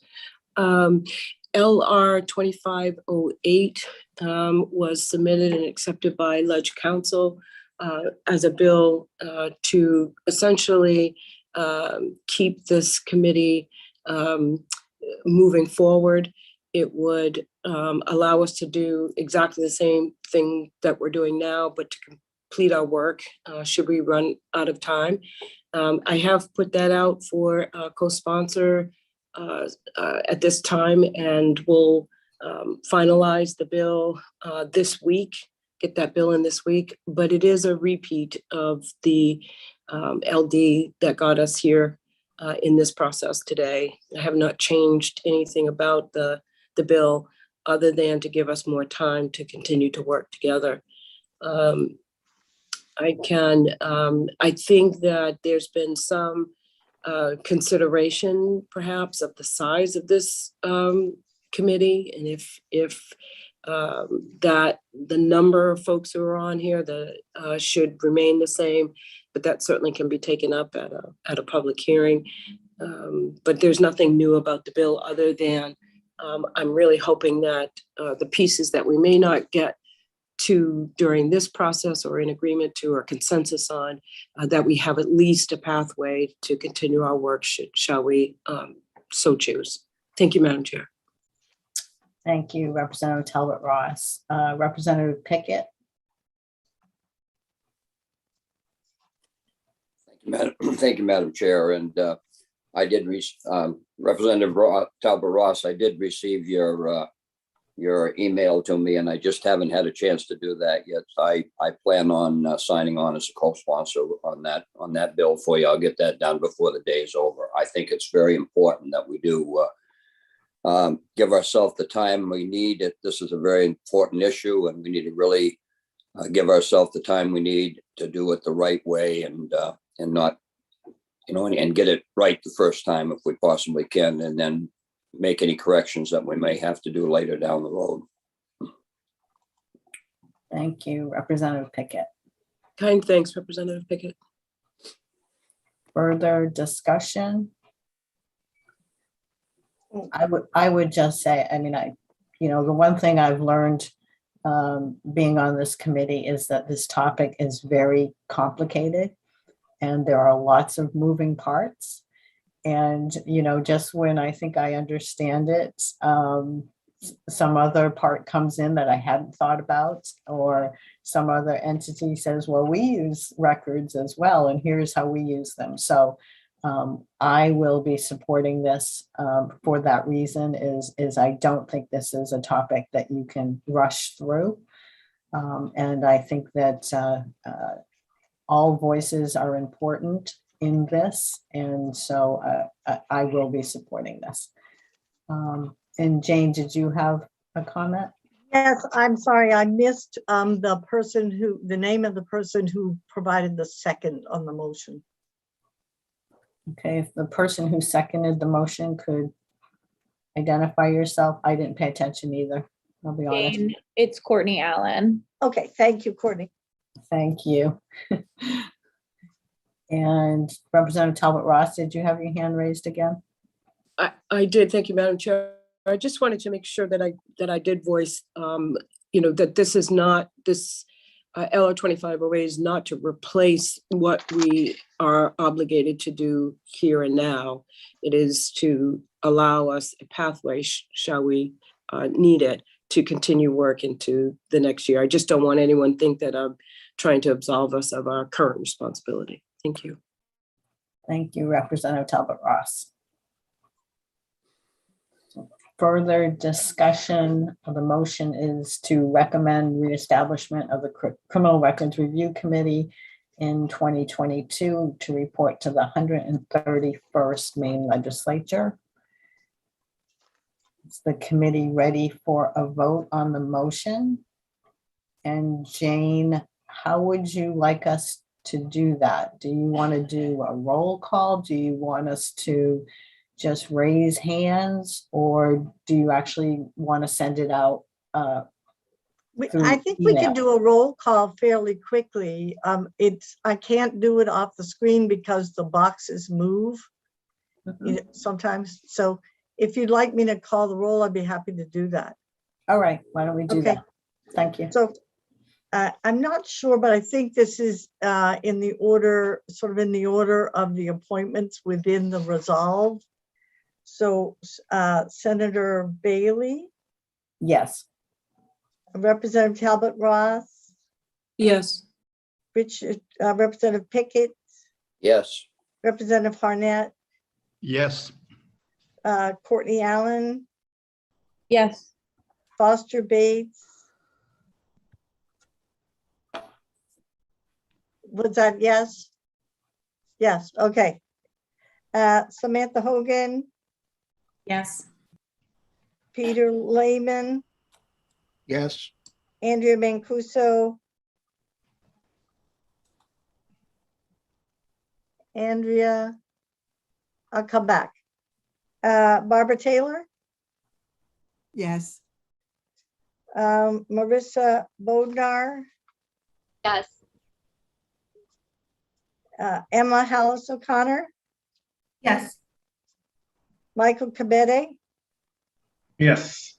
Hannah Longley, Yes. Judy Meyer, Yes. Elizabeth Ward Saxel, Yes. Jill Ward, Yes. Laura Ustak, Yes. John Feeney, Like to abstain. abstain? Yeah. Okay, thank you. Matt Ruel? Matt, I'll come back. I don't think Scott Landry is here. Scott? No. Matthew Morgan is not here. Robert Young is not here. Jared Mills? Yes. Thank you. Judge Davis? Yes. Jonathan Sarbeck? Yes. Okay. And Matt Ruel, is he here? No. And Andrea Mancuso? Okay. All righty. And Frank D'Alessandro is not here and Senator Rosen not here. So I can't count that high that fast, but I'd say it's about 18 or 19 in favor and none against and one abstain. All right. Thank you, Jane. And thank you, committee members.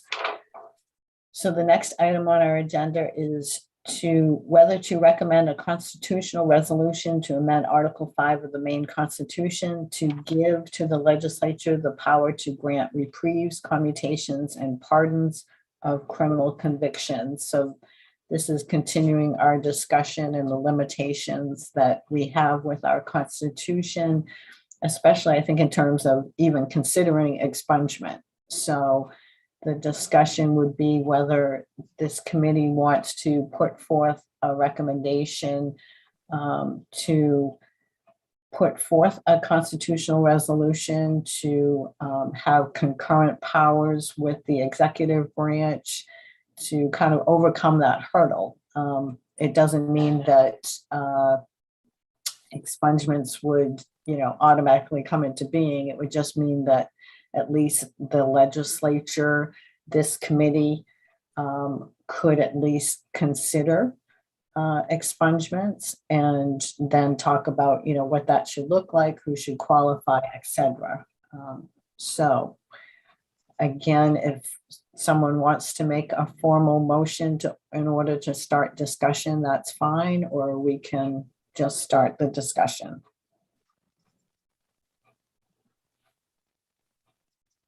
It's the committee's pleasure on this. We've talked about it a little bit.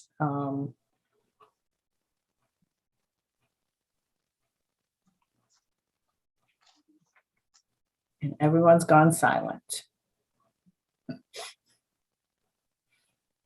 Representative Pickett. Yes, thank you, Madam Chair. As for myself, I don't think I'm ready to make a decision on that, since that some of the information we got that really speaks to this from the governor and from also Judge Alexander and stuff we just got this morning and stuff, and trying to compile all this stuff together. Myself, I don't think I'm ready to make a decision on this right at this time. Thank you. All right, thank you. Hannah Longley.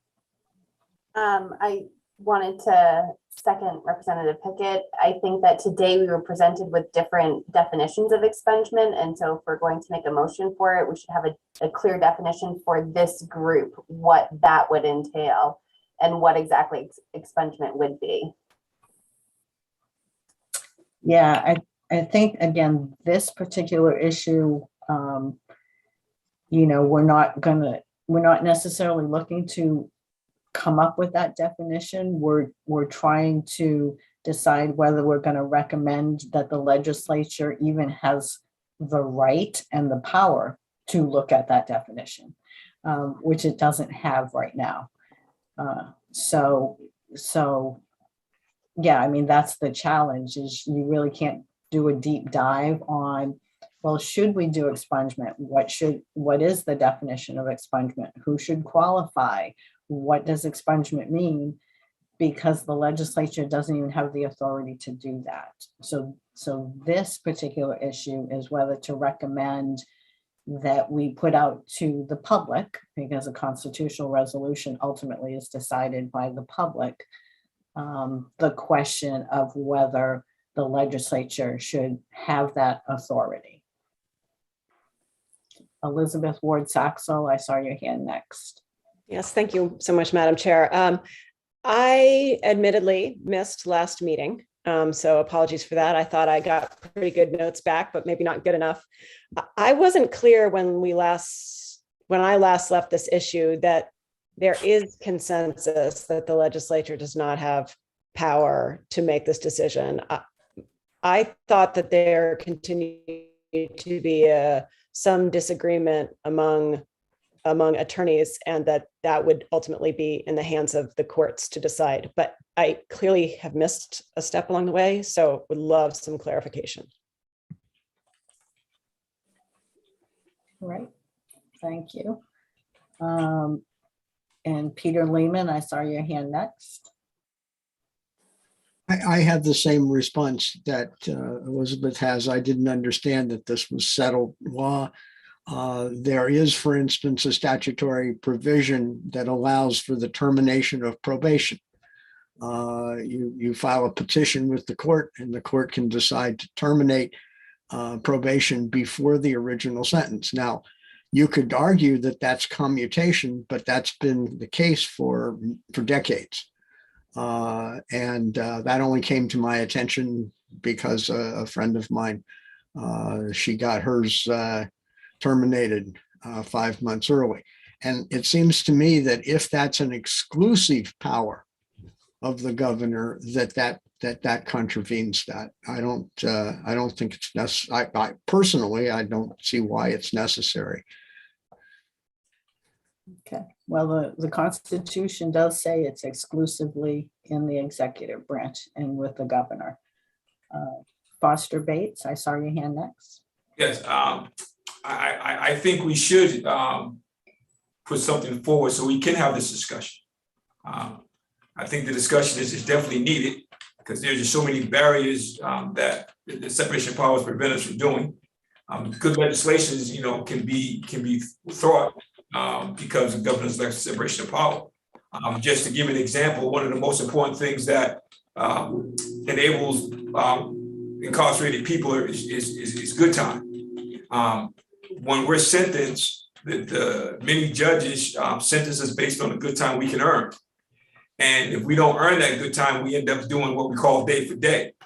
But the exception is that the judges don't take into consideration that we lose good time and then we're unable to get that good time back through other provisions that Department of Policy has. So I think if the separation of power is limited, that would give the other two branches some authority. I think more good legislation can be passed. Because right now, we're limited as far as what programs we can take and what programs we should take. And here's another example. If a person is working and he's going to college and taking a college program, that pretty much consumes all his good time. But then he has another program that is required by the Department of Correction that he has to take. He then has to make a decision whether he wants to stop a paying job or stop going to college and take a required program. But if there is an opportunity for the commissioner or the other two branches to offer 1 or 2 days good time to take that program that might be 18 months, I think that would help the problems there. But right now, with the governor's separation of power, those things can't be done. And the governor's separation of power has been a long barrier to bring about meaningful good time policies in the state of Maine. So I think a discussion should be had on that. Thank you. And that's a good point, Mr. Bates, is that even if a constitutional resolution was recommended and ultimately put forward, there then would be a public hearing on that, and we would hear input, or whatever committee heard it, I don't know what committee it would go before, would hear obviously testimony in favor, against, pros, cons, whether it's needed or not, etc. So it really does just start the process, if you will. But I next saw Michael Kabidi. Thank you, Senator Bailey. I would strongly recommend that we get this process started as quickly as possible, because constitutional amendments take a while. And if we down the road decide that expungement is a path that we want to go down, then it would be good to have already started the process. I think that the progress on criminal record sealing, on giving people a second chance in the state of Maine, has generally come from the legislature. And so if we do want to allow people to move on, even in a limited piecemeal case-by-case way, then we should try and expand the legislature's power to do that, rather than leaving the expungement and the pardon power exclusively to the governor, the way the Constitution seems to do. And so I think that the guardrails in the legislative process are strong enough to, if a significant number of us wanted to prevent this, to prevent it from going forward and happening. A constitutional amendment requires more than the ordinary type of support in both chambers of the legislature, 2/3. And so getting this started earlier rather than later, I think, would be a good idea for us. And finally, I'll say that I think that the legislature is actually more willing to go out on a limb and take the political risk that this kind of exercise requires than the governor is. And we see that partly because there are lots of bills in the legislature that originate with legislators that try and seal and expunge people's criminal records, whereas there's generally just a relatively low number of pardons that happen during a gubernatorial administration. And so I think the sooner we do this, the better. I don't think we need a thorough and totally comprehensive understanding of every possible meaning of expungement to go forward with this now. I think there will be plenty of time for that down the road. Thank you. Samantha Hogan. Hi, Samantha Hogan with the Maine Press Association. I do just want to put out there that the Maine Press Association has met and spoken, and we believe that any sealing or expungement laws that would make a conviction, a criminal conviction, no longer available for public inspection would run afoul of the First Amendment of the US Constitution and would be unconstitutional, as we heard from George Freeman at our last meeting. And we will not be supporting any legislation that would propose moving forward with a sealment or an expungement recommendation. Thank you. And just so you understand, again, this that we're discussing right now is not recommending anything in regards to sealing or expungement, other than we're discussing whether to recommend supporting a constitutional resolution that would give concurrent powers to the legislature as far as pardons and commutations, so that the legislature could actually have that discussion. But it's not, this is not the portion where we're voting on, we think records should be sealed, we think records should be expunged, here's the criteria that we support. This is more talking about whether we support having a discussion and putting forth to the public, allowing the legislature to look at those issues and have that discussion or not. Just to clarify that, it's kind of a fine point, but there is a difference. Okay. Further discussion. Again, our committee members feeling like someone would like to put forth a motion at this time. Continue discussion. Is there further information that committee members need on this topic? Representative Harnett. Thank you, Madam Chair. I agree very strongly with Mr. Kebeda's assessment that it's a lengthy process if we want to do a constitutional resolution. The sooner we start it, the better if we aim to have it completed. I do think there is some disagreement, and I'm not a constitutional scholar. I'm not sure I'm a scholar of anything, truly. But there is some difference of opinion as to what the Constitution provides to the governor exclusively, and whether or not there are any powers that the legislature has, short a pardon, to do things statutorily. But rather than fight about that with a constitutional statute, I think it makes more sense to pursue the constitutional amendment to make it clear. And it's not as if the legislature will actually be granting pardons. People will be coming in front of the legislature. This would give the legislature a tool to enact statutes to better facilitate incarcerated persons' reentry into society at the conclusion of their sentence, whether that's a prison sentence or prison and probation. So I would make the motion that we pursue the constitutional amendment. Thank you, Representative Harnett. And before I move to Andrea Mancuso, is there a second of Representative Harnett's motion? Representative Talbot Ross, are you raising your hand to second his motion? I was, but I'll defer to Foster Bates. Thank you. All right, so Foster Bates, would you like to second that motion? Thank you. So did you get that, Jane? Okay. All right, Andrea Mancuso, I saw your hand up. Sure.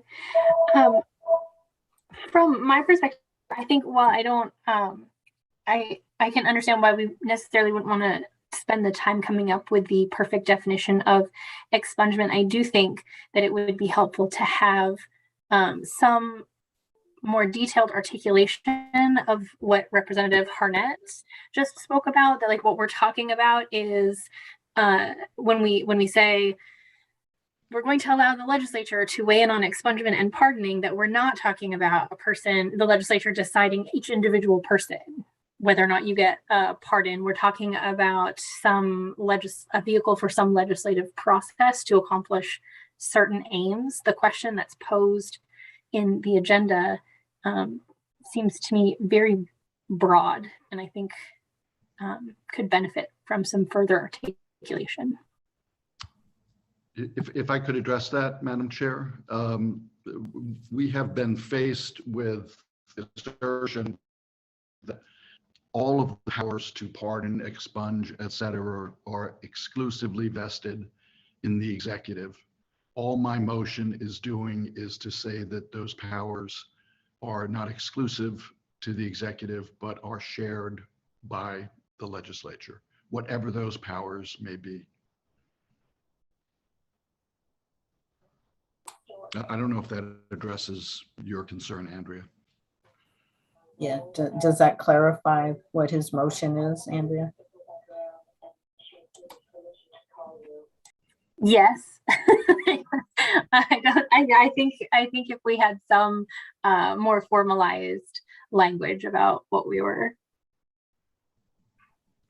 I don't know, maybe I'm the only one sitting here in this hole, but I feel like it's a very broad thing and we don't have anything in front of us to really look at. And so I'm uncomfortable saying like, yes, I would like to fully support,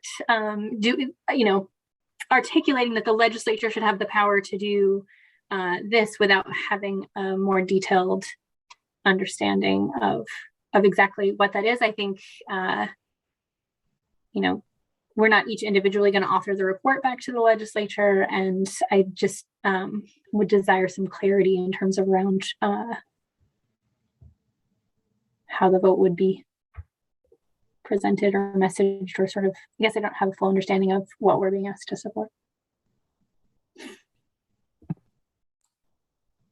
So I have other people with their hand raised, but we can come back to that question certainly before we vote, in terms of if folks are just clear on what they're voting on, which it sounds like, Andrea, you're still not. So I don't know who raised their hand next, so I'm just going to go through the boxes here. And I first see DA Sarbeck.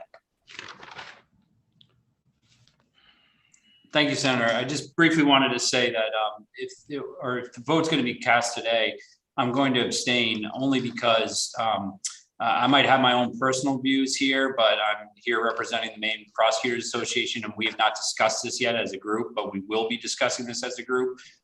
So I just wouldn't be in a position to say yes or no today. I'm just throwing that out there. Thanks. Thank you. And Representative Pickett? Yes, thank you, Madam Chair. Again, because of some of the information we just got today and everything, and where the fact we're going to be meeting next week is my understanding. We was only a week in between. I realize the need to get things started, but at the same time, I don't think 1 week is going to be a major issue in that. And I just, for the reasons I said before, if we do take a vote today, I will not be able to support the vote. Thank you. Thank you. And Michael Kabidi? Thank you, Senator Bailey. I am happy taking a vote next week, but I think that this issue is being complicated to a much larger extent than it deserves to be. I think that the proposal on the table is simply to take Article 5, Section 11 of the Maine Constitution, which is titled Power to Pardon and Remit Penalties, etc., and to expand that power to the legislature. And that's it. To amend the Constitution so that the power granted in Article 5, Section 11 of the Maine Constitution is given not just to the governor, but also to the legislature. And that on its own would not change the sealing and expungement opportunities available to people with criminal records. There would need to be additional legislative action. And that's, I think, when all of these questions around what is the precise meaning of expungement come into play. The only thing that this amendment would do is take away the possible challenge of an expungement law that doesn't even exist on constitutional grounds. And I just say that so that people can keep it in mind for when we vote on this proposal.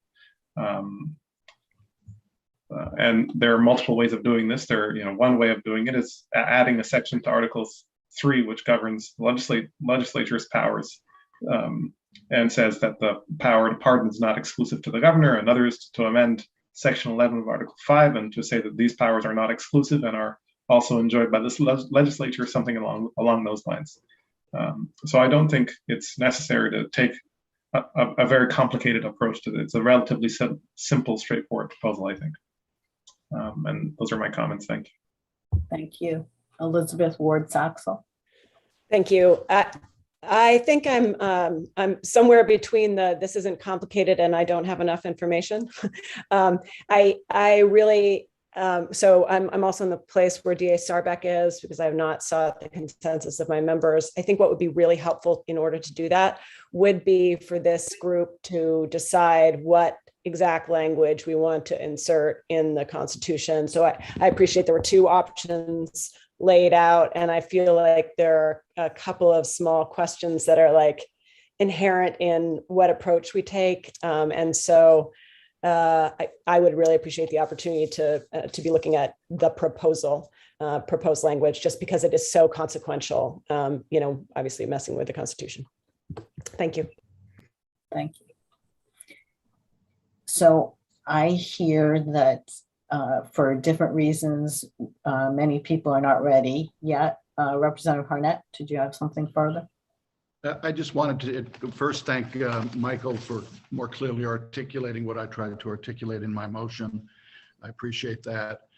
And I don't think a week is the end of the world, particularly since we did receive information today that I have not even reviewed from the governor's office and Justice Alexander. So I would be comfortable if the person who seconded my motion is to table this until our next meeting, and then perhaps even to clarify the motion further at that point.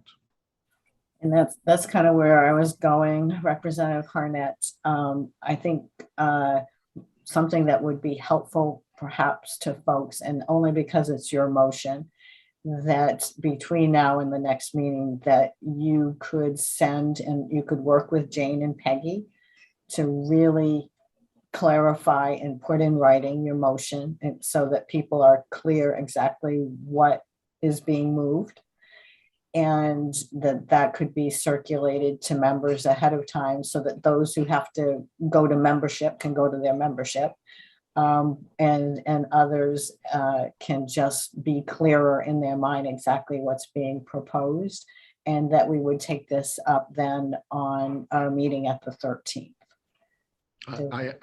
I'm fine with that, and fine with moving the motion to table, and we'll work with Peggy and Jane beginning tomorrow. All right. So I think just a quick raise of hands on the motion to table and the plan we've kind of set forth. If everyone could just, if you're in favor of that, raise your hand. So that's clearly a majority, if not unanimous, of members here. So at least we have a plan forward. So thank you for that. And thank you for the good discussion in that regard. So lastly, on our agenda, whether to recommend a petition-initiated court process for expunging, sealing, or restricting access to criminal history record information. A simple sentence of a very complicated issue. So, I mean, that's kind of the million-dollar question, if you will, whether to recommend a system. And if so, which one? I think we've talked a lot about LD 1459, and that's certainly on the table, I think, for consideration. We can be as broad or detailed as the committee would like to be. I mean, we do have 1459 that we can use and tweak it if we so care, or we could be broader in our recommendations and just say, yes, this committee, there's a consensus that we recommend some sort of petition-based process, to be determined. What is the committee thinking? What are your thoughts? And I just open it up for discussion. And Jane, did you have a question before we start? Oops, you're muted. There you Thank go. you. Thank you, Senator. Peggy and I worked on that side by side on the pilot project and then 1459, and it went out to you with, on the right-hand column, some notes where we tried to capture some of the ideas that people had, criticisms that people had, or we made some notations about drafting language. I would just bring that to your attention in case you want to use that in your discussion. That's all. And thank you for that reminder, Jane. I actually have it printed out in front of me. So that's another avenue that we can use for discussion. again, I don't know how comfortable people are feeling with their understanding of LD 1459. And especially in comparison to the pilot program that was in place. I don't want to take up committee time going through this point by point if people don't feel that that will be helpful. On the other hand, if people feel that that would be extremely helpful and necessary, we can do that. So I'm really kind of looking at where the committee is at in that regard. So Representative Pickett. Yes, thank you, Madam Chair. I do think this was a very, very helpful document that we were provided with on this. And my suggestion would be if it's agreeable, I mean, I've read through it, looked at it, but there were, not only was there different things written in the notes, but there were a number of different comments made by different committee members. If we maybe just went through those comments that were made and or questions asked or whatever to kind of get clarified as a group of what was being asked and what the answer is that might be helpful to us. Just a suggestion. All right, thank you. And Peter Lehman. Yeah, I had, since we're moving back to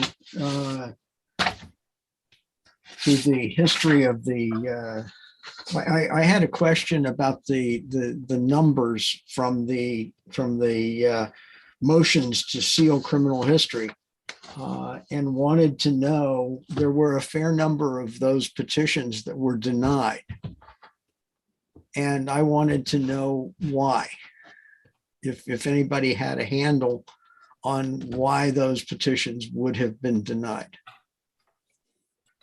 Okay.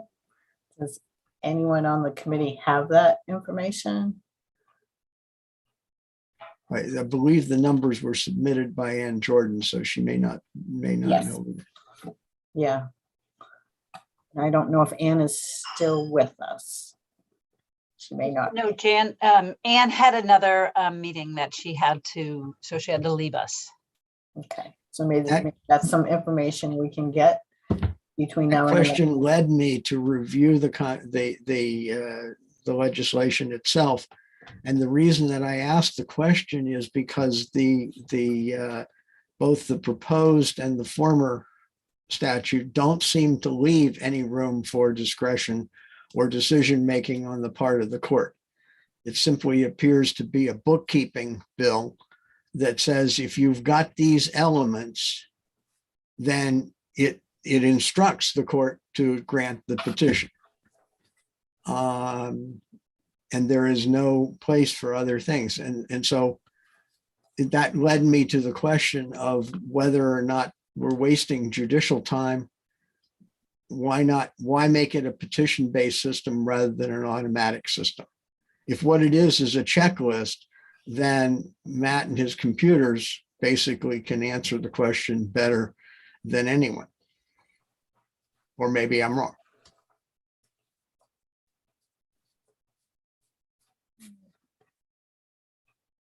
Further discussion? Peggy, did you? Yeah, I'd just like to address that. There's a difference between petition-based and automated. I think automated is nobody has to ask for the sealing to happen. And I think what the reason petition-based is usually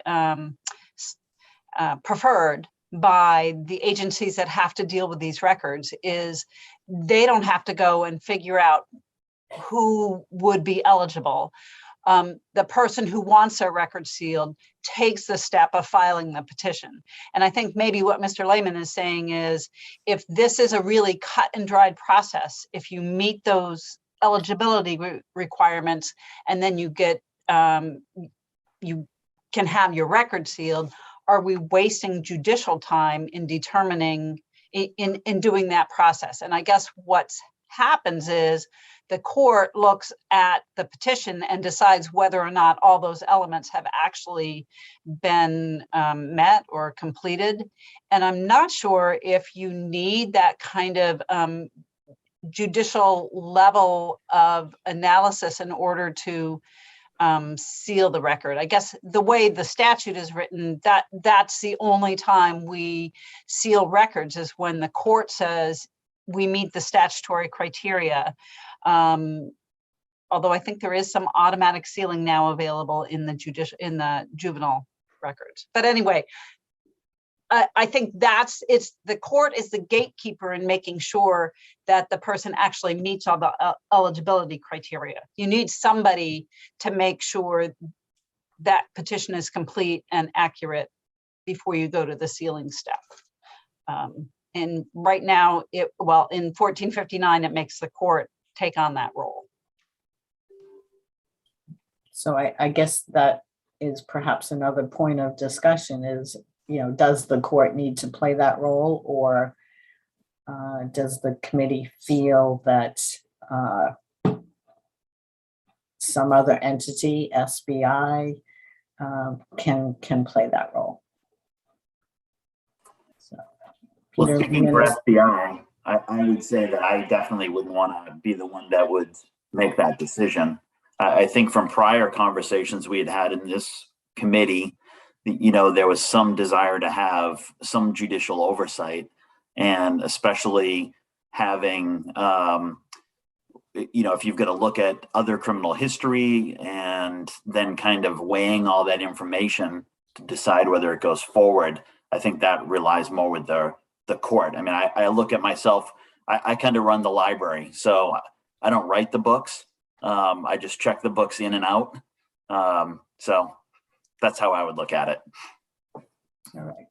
Thank you. And lots of hands went up, then came down. All right. Everyone's shuffling around. And it looks like Michael Kabidi, you still have your hand up. Yes, thank you, Senator Bailey.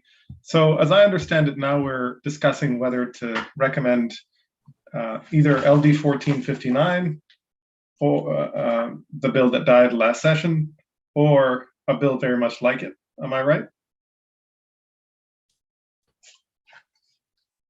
Okay, I see some nods. That is correct. Okay, so LD 1459 resulted from lots of back and forth within this group. Andrea Mancuso's nodding because she was very much involved in all of that back and forth. And I think it would be a waste of a lot of work for us not to repropose this to the legislature and start from scratch again. LD 1459, as everyone knows, was an attempt to renew a law that sunsetted in 2019. And so people had the opportunity to take advantage of a petition process before 2019, then that bill in October 2019 sunsetted.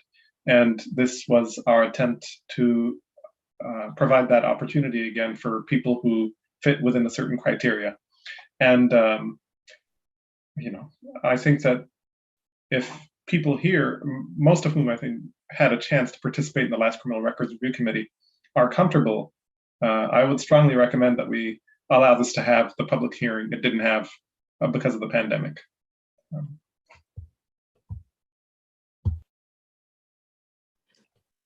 Thank you, Mr. Cabeda. This is Representative Talbot Ross. I believe Senator Bailey may have just stepped up for just a moment. I'm trying to, it looks like, I apologize for the order, but it looks like Peter Lehman, Andrea Mancuso, and then Samantha Hogan. So Peter. Yes, thank you. I won't talk very much since I already think I've made myself clear, but I just want to point out that if the proposed statute does nothing more than a bookkeeping check, then the only reason for doing a petition-based system, let me put that another way. The effect of a petition-based system is to systematically skew who applies and who doesn't. The rich get richer and the poor get criminal records. is one way of putting it. And let me just shut up after saying that, because I think that the petition-based system systematically perpetuates a lot of difficulties that we're trying to address. Thank you. Andrea Mancuso. Thank you, Madam Chair. I just wanted to pop in to second Michael's perspective that a lot of work went into 1459, and I think there's probably more work that the committee needs to discuss and could probably come to a consensus on, but as a baseline, it seems like allowing this bill to go forward with a recommendation that it have a public hearing in the legislature seems like a good, easy starting place. Thank you. Samantha Hogan. So if we are discussing 1459, the Maine Press Association would like to request that we continue to amend that bill to add language that would make it clear that it is not unlawful to report and to publish information that is a public record, addressing some of the issues with items already being in the public domain.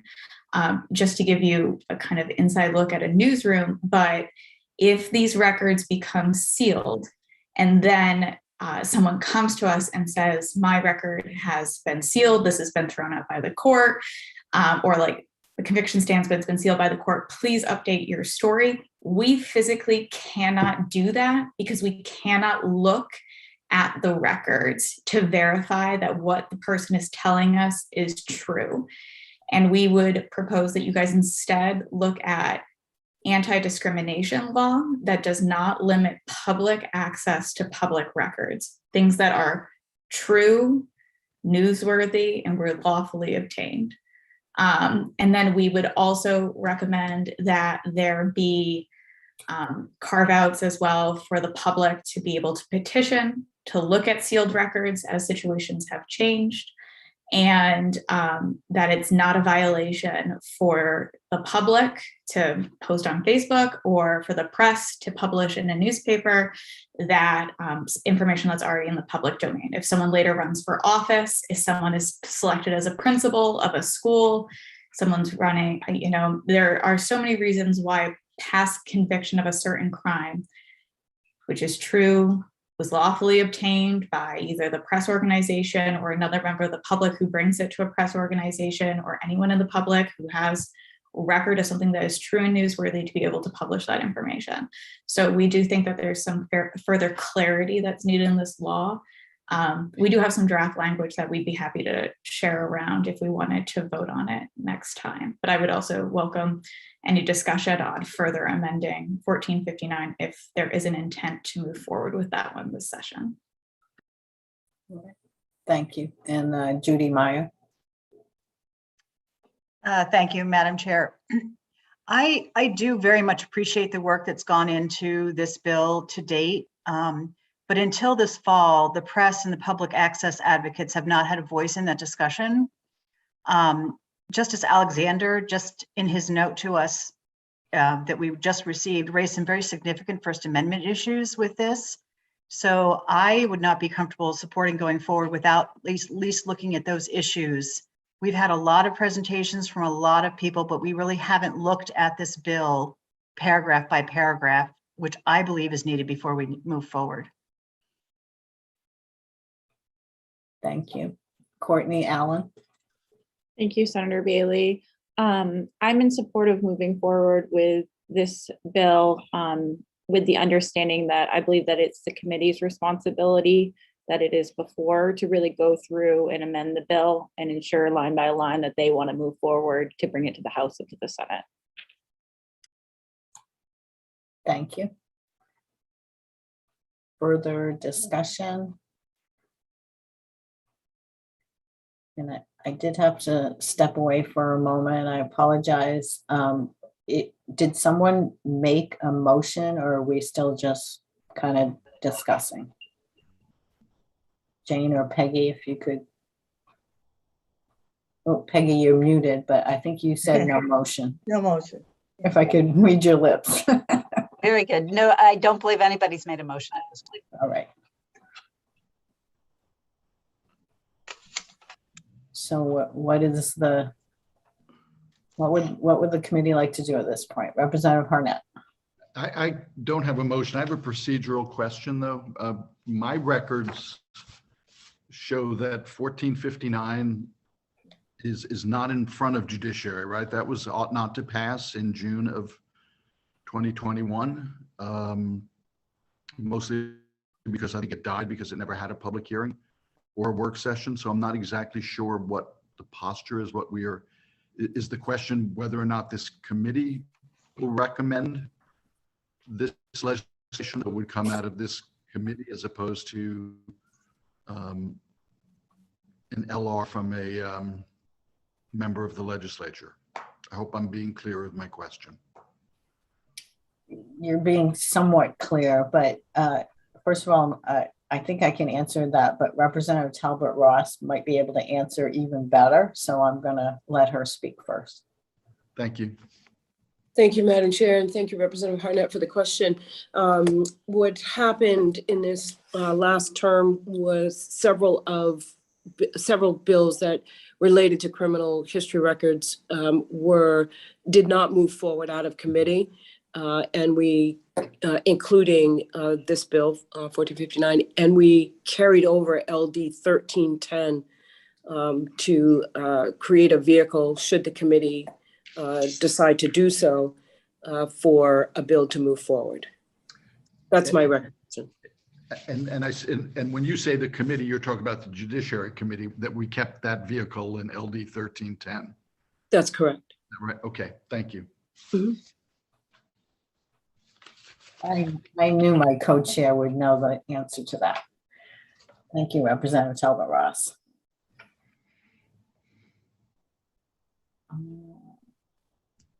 Peggy, did you have a comment? Yes, I think also, although this review committee does not have authority to introduce legislation, you can make whatever recommendations you want to the Judiciary Committee, and then the Judiciary Committee will have the authority to report out at least one bill. And I'm trying to pull up the resolve to see if it says legislation or a bill.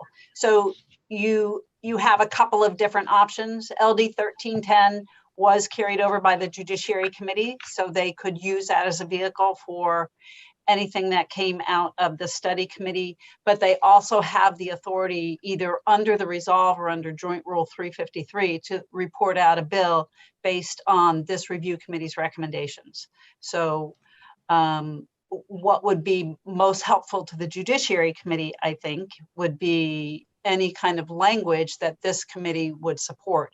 It might not be an actual bill that this committee is sponsoring, but it would be language to put before the Judiciary Committee so the Judiciary Committee could go forward and hold a hearing on it, if that makes sense. Yes, thank you. And Representative Pickett.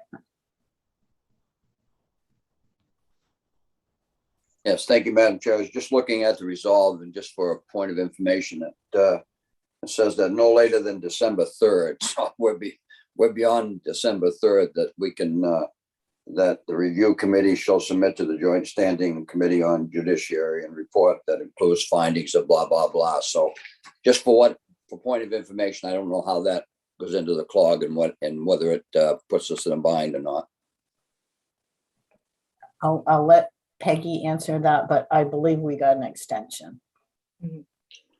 Right, an extension request went to the Legislative Council to add a meeting and also not report until December 15th. So plenty of time, right?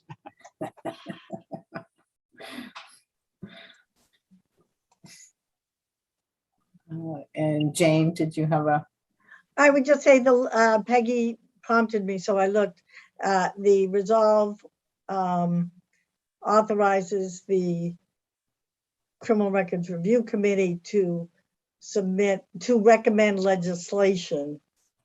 And then Joint Rule 353.8, I think, authorizes the Judiciary Committee to report out a bill. But the Judiciary Committee could submit a joint order to report out legislation if they wanted to do multiple pieces of legislation. And the Judiciary Committee carried over LD 1310. So there are different avenues to get legislation before the legislature. Yeah. So yeah, that's what I'm hearing too, is there are a number of different avenues. If the committee wants to recommend legislation, there are a number of different avenues to have that go before, to get printed and put before the Judiciary Committee. Peggy, could you say for me again, what would be most helpful to the Judiciary Committee to have this committee do to move the process along? Well, a study committee can always recommend something kind of in concept. We think this should happen. We think there should be a petition-based system for people to seal records that cover all Ds and Es and, you know, with these exceptions. Or you could actually, and that's fine, but what you're doing is you're asking the Judiciary Committee to accept that recommendation and then write the legislation itself. So the committee would be writing that. What kind of is much faster and probably more accurate, especially when we're going into a short second regular session, is for this committee to actually recommend language. And you can recommend language. It might be a majority report. It might be a minority report. You can include it in the report that you send to the Judiciary Committee, and then they will have in front of them that language. And then they decide what they would like to get printed as a bill. And usually the practice of the Judiciary Committee is to have something printed as a bill referred back to committee so they can hold a public hearing on the actual language in that bill. So I guess what I think, I shouldn't speak for the Judiciary Committee because the House chair is on your review committee here.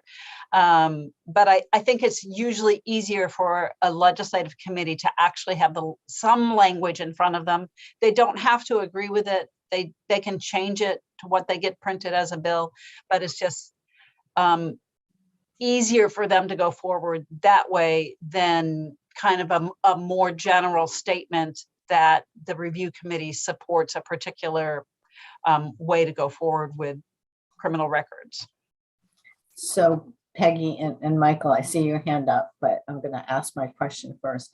Can we do something along the lines of, I'm trying to find a way to say, you know, in general, the committee supports the basic concept of 1459, but there were a number of comments and tweaks that we heard about in committee, noted in this wonderful chart that our analyst put together. And so Judiciary Committee, we want you to take those under consideration. I mean, can we say something like that more artfully? That was pretty artful. Yes, of course you can say something like that.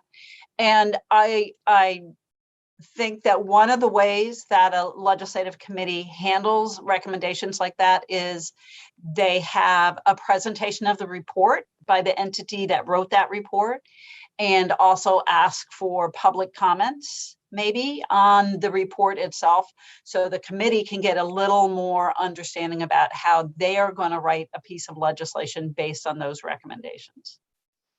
So yes, you can do that. You do not have to submit specific language.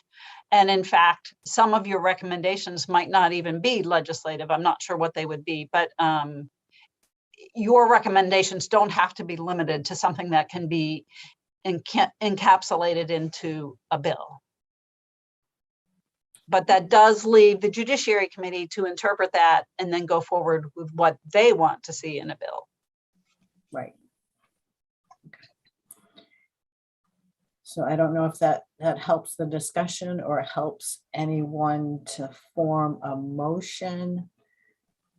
I mean, my biggest concern is that we have this point by point with 1459. I don't know that this committee has the time to go through it point by point.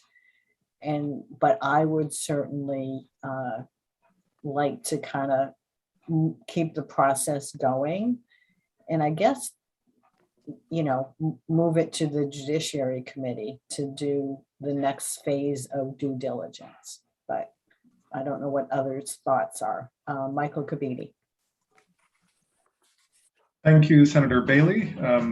So I'm making a motion that we recommend that the Judiciary Committee propose the content of LD 1459 and consider the detailed comments that Senator Bailey and Peggy Reinsch just referred to. So there's a motion. Is there a second?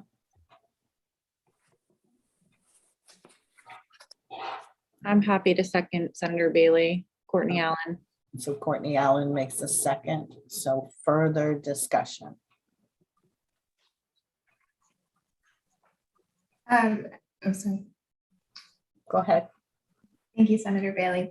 I'm wondering if it would be helpful to have further discussion on what comments seem most important to the committee to bring up with the judiciary at our next meeting. I guess I'm a little worried from a process perspective that we might be ignoring some of the really thoughtful presentations and comments that we've gotten about several different issues that are addressed in 1459. And I think maybe just providing this chart is extremely helpful for us as a committee, but providing all of the comments just the way they are, I'm not sure that we would capture the spirit of some of those concerns and that people have brought forward.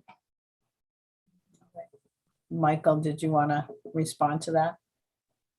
Yeah, I think that you're right that lots of thoughtful objections were raised to LD 1459 here and in the comments that were referred to. I think that it would be great if we had the time to consider them and put them into the bill. But seeing as we have fewer than 10 days to make our proposal in just one more meeting, and our next meeting looks to be a time-consuming one because we're going to discuss the possibility of a constitutional amendment, I think that it would be better for the objections we heard today from the Media Association and the other comments to work themselves out through the legislative process.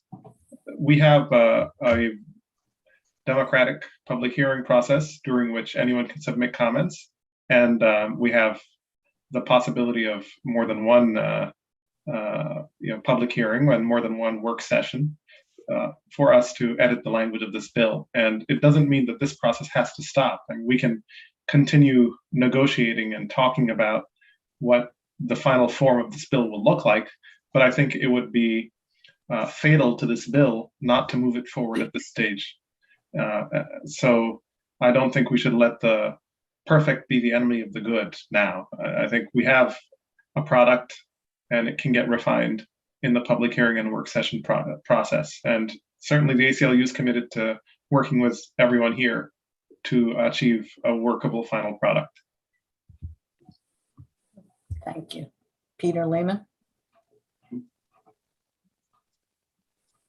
Yes, thank you. I really do agree. I simply want to point out that since we haven't had a discussion of the specific bill, I have not yet heard a rationale for any one of the exceptions, the long list of exceptions in the bill. And I have yet to hear an explanation as to why things like endangering the welfare of a child is not included, while endangering the welfare of an animal is. But I haven't heard a rationale for any of them, for any of the exclusions that are included in the bill. And I simply want to point out that, and I think that I want to make sure that that's transmitted to the committee as a question that's been raised. Thank you. Thank you. Judy Meyer. Thank you, Madam Chair. My concern is we're handing back legislation that was already before judiciary. Yes, it died, but we're handing that back with commentary. We're not handing it back with recommendations. And that was our charge. And we have benefited from all of the presentations that have been made over these many hours of these meetings. But as somebody else has already pointed out, that cannot be transmitted to judiciary in margin comments.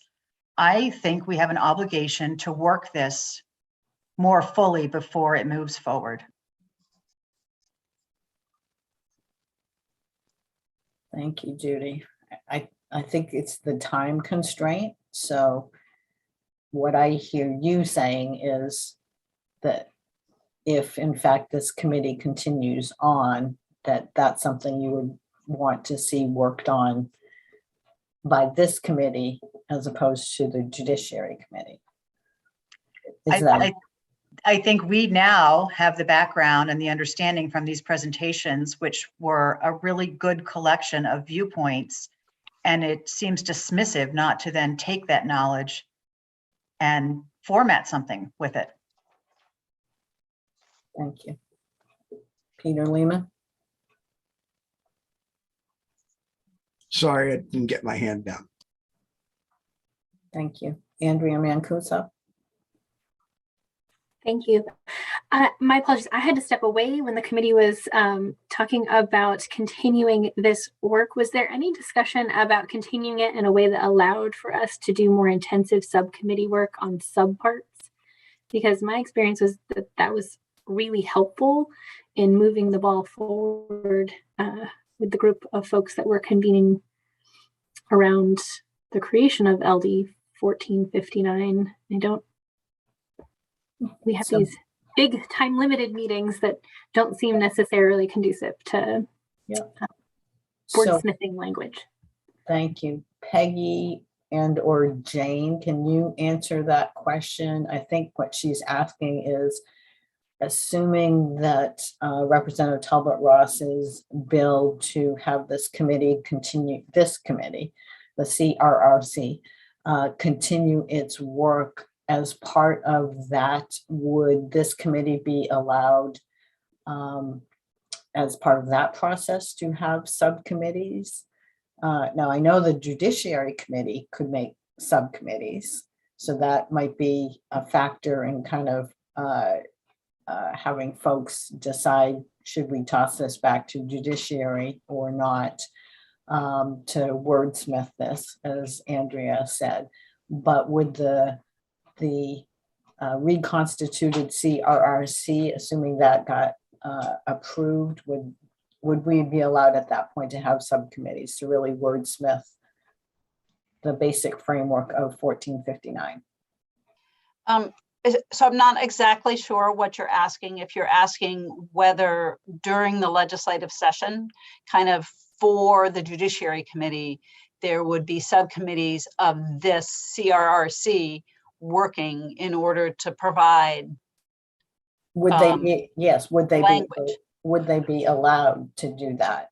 You know, we tried to do subcommittees here. Right. We really can't because we were limited in the amount of meetings we had. Correct. So I mean, a couple of answers there. Maybe when Representative Talbot Ross's resolves gets to the Judiciary Committee that reconstitutes or extends or reestablishes this committee, maybe we can write in some language about some subcommittee work. And so that can be taken into account when the budget is created. And that's really, you're right, we couldn't do subcommittees because we only allotted so many meetings. Legislative staff is not authorized usually to work with study committees while the legislature is in session. And I'm not sure that you're actually looking for that to happen, but it sounds like you might be looking for members of this review committee to work with maybe members of the Judiciary Committee in order to put together legislation for the second regular session of the 130th. If you're not looking for specific language to pass in the 130th second regular session, then you could kind of put that aside and let next year's criminal records review committee decide on all of that and maybe make recommendations to the 131st legislature with very specific language. Does that answer any of your questions? Yeah, I mean, I'm just looking at the scope of the charge that we had, and it included things that I think several of us think are important conversations to continue, including, you know, the relief for survivors of sex trafficking. We're not really touching a whole scope of what the committee was asked to look at, and we don't have time to. And so as we think about what's the next step, just making sure that we're able to get into the weeds on some of those things that might take longer. Right. Well, I think, and I would never put words in the mouth of the sponsor of this original bill, but my understanding is once the legislature adjourned so late, so the effective date of this was so late, we couldn't really start meeting until October, middle of October, is that you would get done the things you could get done this year, and the things that are still important, but we're going to take a little more time, you reconstitute the study committee, and then you work on that next year. So it's not that you're dropping them off the agenda, you're just kind of delaying them until you can reconvene this whole group of people next year after the legislature's session is ended.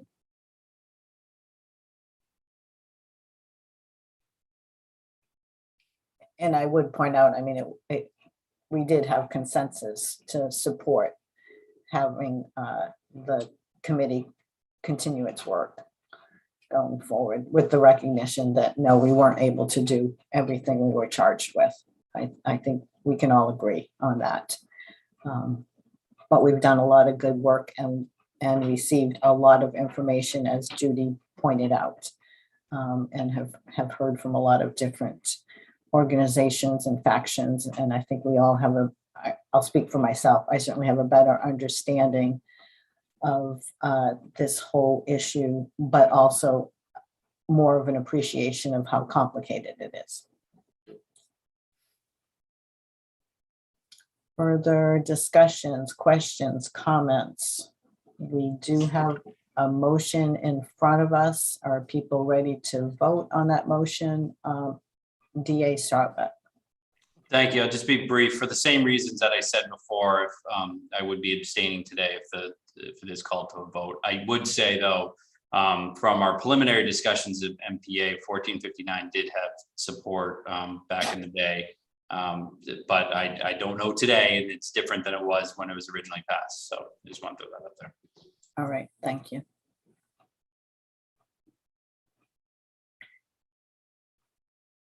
So are people comfortable voting today, or is this again something that people would like to have on the agenda for the 13th, knowing that we will vote at that time? I would request the 13th, but that's just me. All right, and Michael? I was just going to ask DA Sarbeck if you think you'll get Maine Press Association's opinion by then. Well, not Maine Press Association, Maine Prosecutor Association. The other P. Yes, we are meeting on Friday, and this is on the agenda. So okay, great, thank you. And Jane, did you have a comment? Well, I wondered if Michael would like to repeat his motion, since it came out a little bit scattered. All right, Michael, would you mind repeating your motion? Sure, it's going to come out scattered again. I move that the Criminal Records Review Committee recommend that the Judiciary Committee schedule the contents of LD 1459 from last session for a public hearing in this short session, and in so doing, consider the comments that have been made by the legislature on LD 1459.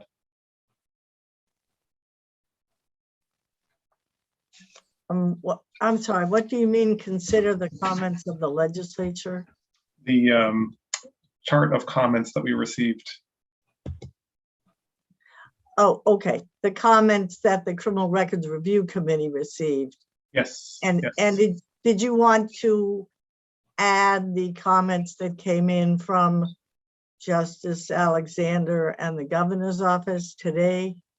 or not? I wouldn't, because they don't concern LD 1459 directly. Okay. Okay, thank you very much. Sure.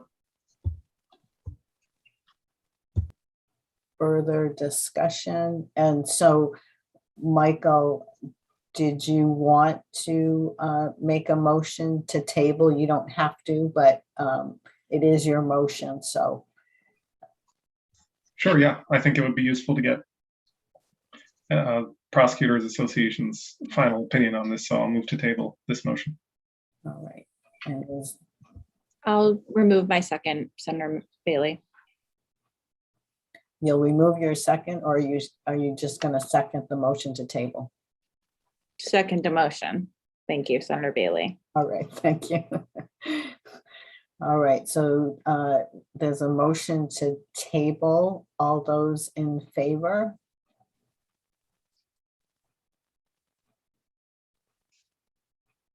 And those opposed?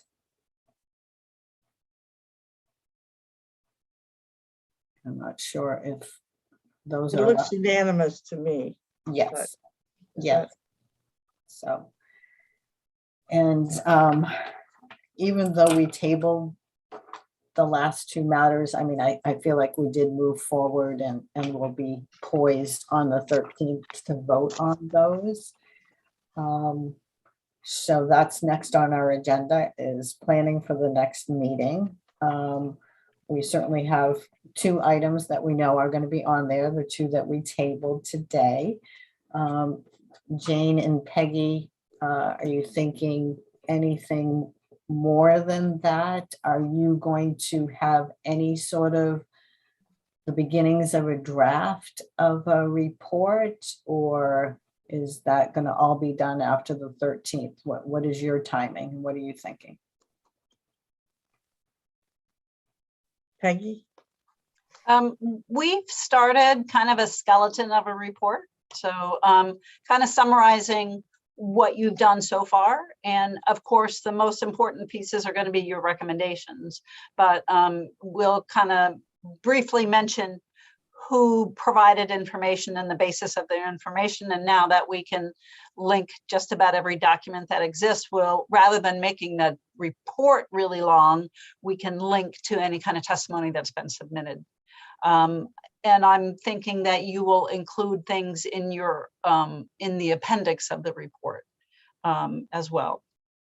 All right. Okay. So I would hope we'll have a really basic report to you in time for you to look at it on Monday. Okay. I have to think about how fast we can get it to you, since I don't know if we'll be in person to hand it to you. So that means we have to email it to you ahead of time so you can print it, so you can look at it while we're meeting. So we'll do our best at that. Okay.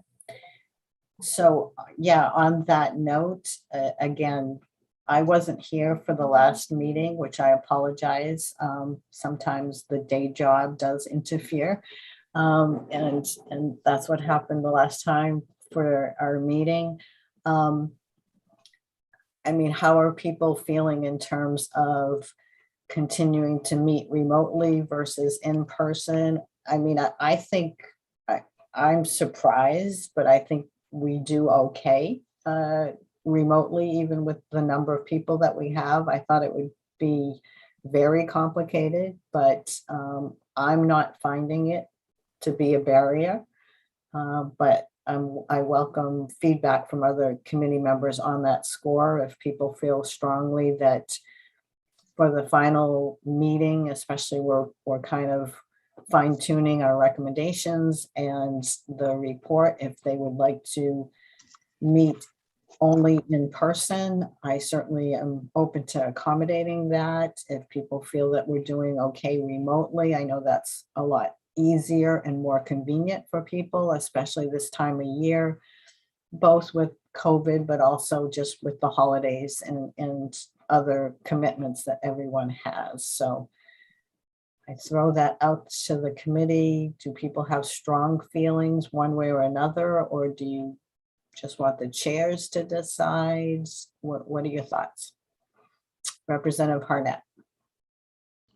Thank you. I actually thought the remote meeting worked well. My only request would be if you meet in person, that there still be the hybrid option for those who are unable to be present, which you've, I think you've done before, right? Where you have some people in AFA and. Yeah, Representative Harnett, we did try that. Here's the difficulty is essentially our experience that one time we tried it was if you go hybrid, most people choose to participate remotely. And so you have a handful of people in person. So you don't necessarily have the benefits that you would be seeking by having, in-person discussions, because the majority of the committee is still participating remotely. So it's kind of between requiring it to be only in person or only remotely. That the hybrid didn't really work. Representative Pickett. I just think, thank you, Madam Chair. I have, I have no problem with the remote, the Zoom meeting. I think we have done a really good job with that. I have no problem coming in either, but I would say that this forum for actual public hearings and stuff like that, I have a difference of opinion. I like to have people that are coming in, to testify and stuff come in before you and stuff like that. But this forum, I think it's worked well. And right now, you also got to consider the weather. I mean, today in some areas, it would have been kind of nasty traveling down to Augusta. Probably would have been able to because it was a middle of the day meeting. But with all that, I have no problem with the Zoom if we continue with that. Thank you. Any other comments on that? Is my co-chair still on? Representative Talbot Ross? Yeah, I'm hanging in there. Excuse me, do you have a preference for the next meeting in terms of it being via Zoom or in person? I think it's been rich, and I think we've been able to have such high numbers of turnout because it's been by Zoom. So I would go ahead and move. I would prefer the Zoom if that's possible. Okay, so why don't we just say it's going to be remote only via Zoom, so that allows Peggy and Jane to plan accordingly. And Mr. Bates? Yeah, I think my responses might be kind of biased. Zoom works good for me. Yeah. Unless we can get the commissioner to make special arrangements for in-person attendance, that would be awesome. I just have one comment that I would like to put out there. The main purpose of this bill, my understanding, is to have an avenue for those who are incarcerated and formerly incarcerated to be able to obtain employment upon release of those who are already out there without any barriers. And the complications that we're having is whether to seal or expunge and to allow public access to news media outlets to satisfy the public domain. As we already know, when a person is charged, that automatically there's news coverage, it goes to the paper, and once it's decided, the public access to seal records, they can't get any more information. So we're in a complicated situation to resolve that issue. But my thought process has been the most important part of the bill is to put together a rehabilitative instrument that will help those who are incarcerated, to help them become productive citizens. And I don't want to lose focus of that by focusing on what should be public information and what should not be public information. Because when people are incarcerated or they get arrested, that automatically goes public because there's news coverage on it. Once the record is sealed, the thought process of a news reporter going back into trying to find out whether the record is sealed or not, or what was the disposition of that, that's pretty much already public record based on that particular charge. Is there any other need to have more information about other charges and offenses prior to that charge being public that wasn't already public? Thank you, Mr. Bates. Yes, and that does remind me, I mean, we've come up with some recommendations, but there might be others that we consider on the 13th. And you do point out, I think there is, at least I've heard from comments people have made on this committee, there is kind of a general consensus, for example, on a recommendation that, yes, there should be some avenue for people who have been convicted of a crime to make a fresh start. And I'm, you know, that there might be a better way to say that, but I think that that does seem to be an agreement. The devil is in the details in terms of what that process looks like, who qualifies, how long to wait, et cetera, et cetera. But I think there does seem to be a consensus that there should be some avenue. And so we will be considering other recommendations such as that, for example, at our last meeting that will be put in the report. So thank you. Thanks, Lynn. All right, so I think we're at 3:59. Boy, are we good. So unless there's anything else, I think I'll adjourn the committee, and I look forward to really hammering out the last details of the report and our recommendations at the next meeting on the 13th. Jane Great to and see Peggy. everybody. Yeah, are you all set, Jane and Peggy? Yeah, all right. Well, Thank you, goodbye. everyone. Thank Thanks, you all. everybody. Great discussions today. Thank you. Thanks, everyone. Thank you.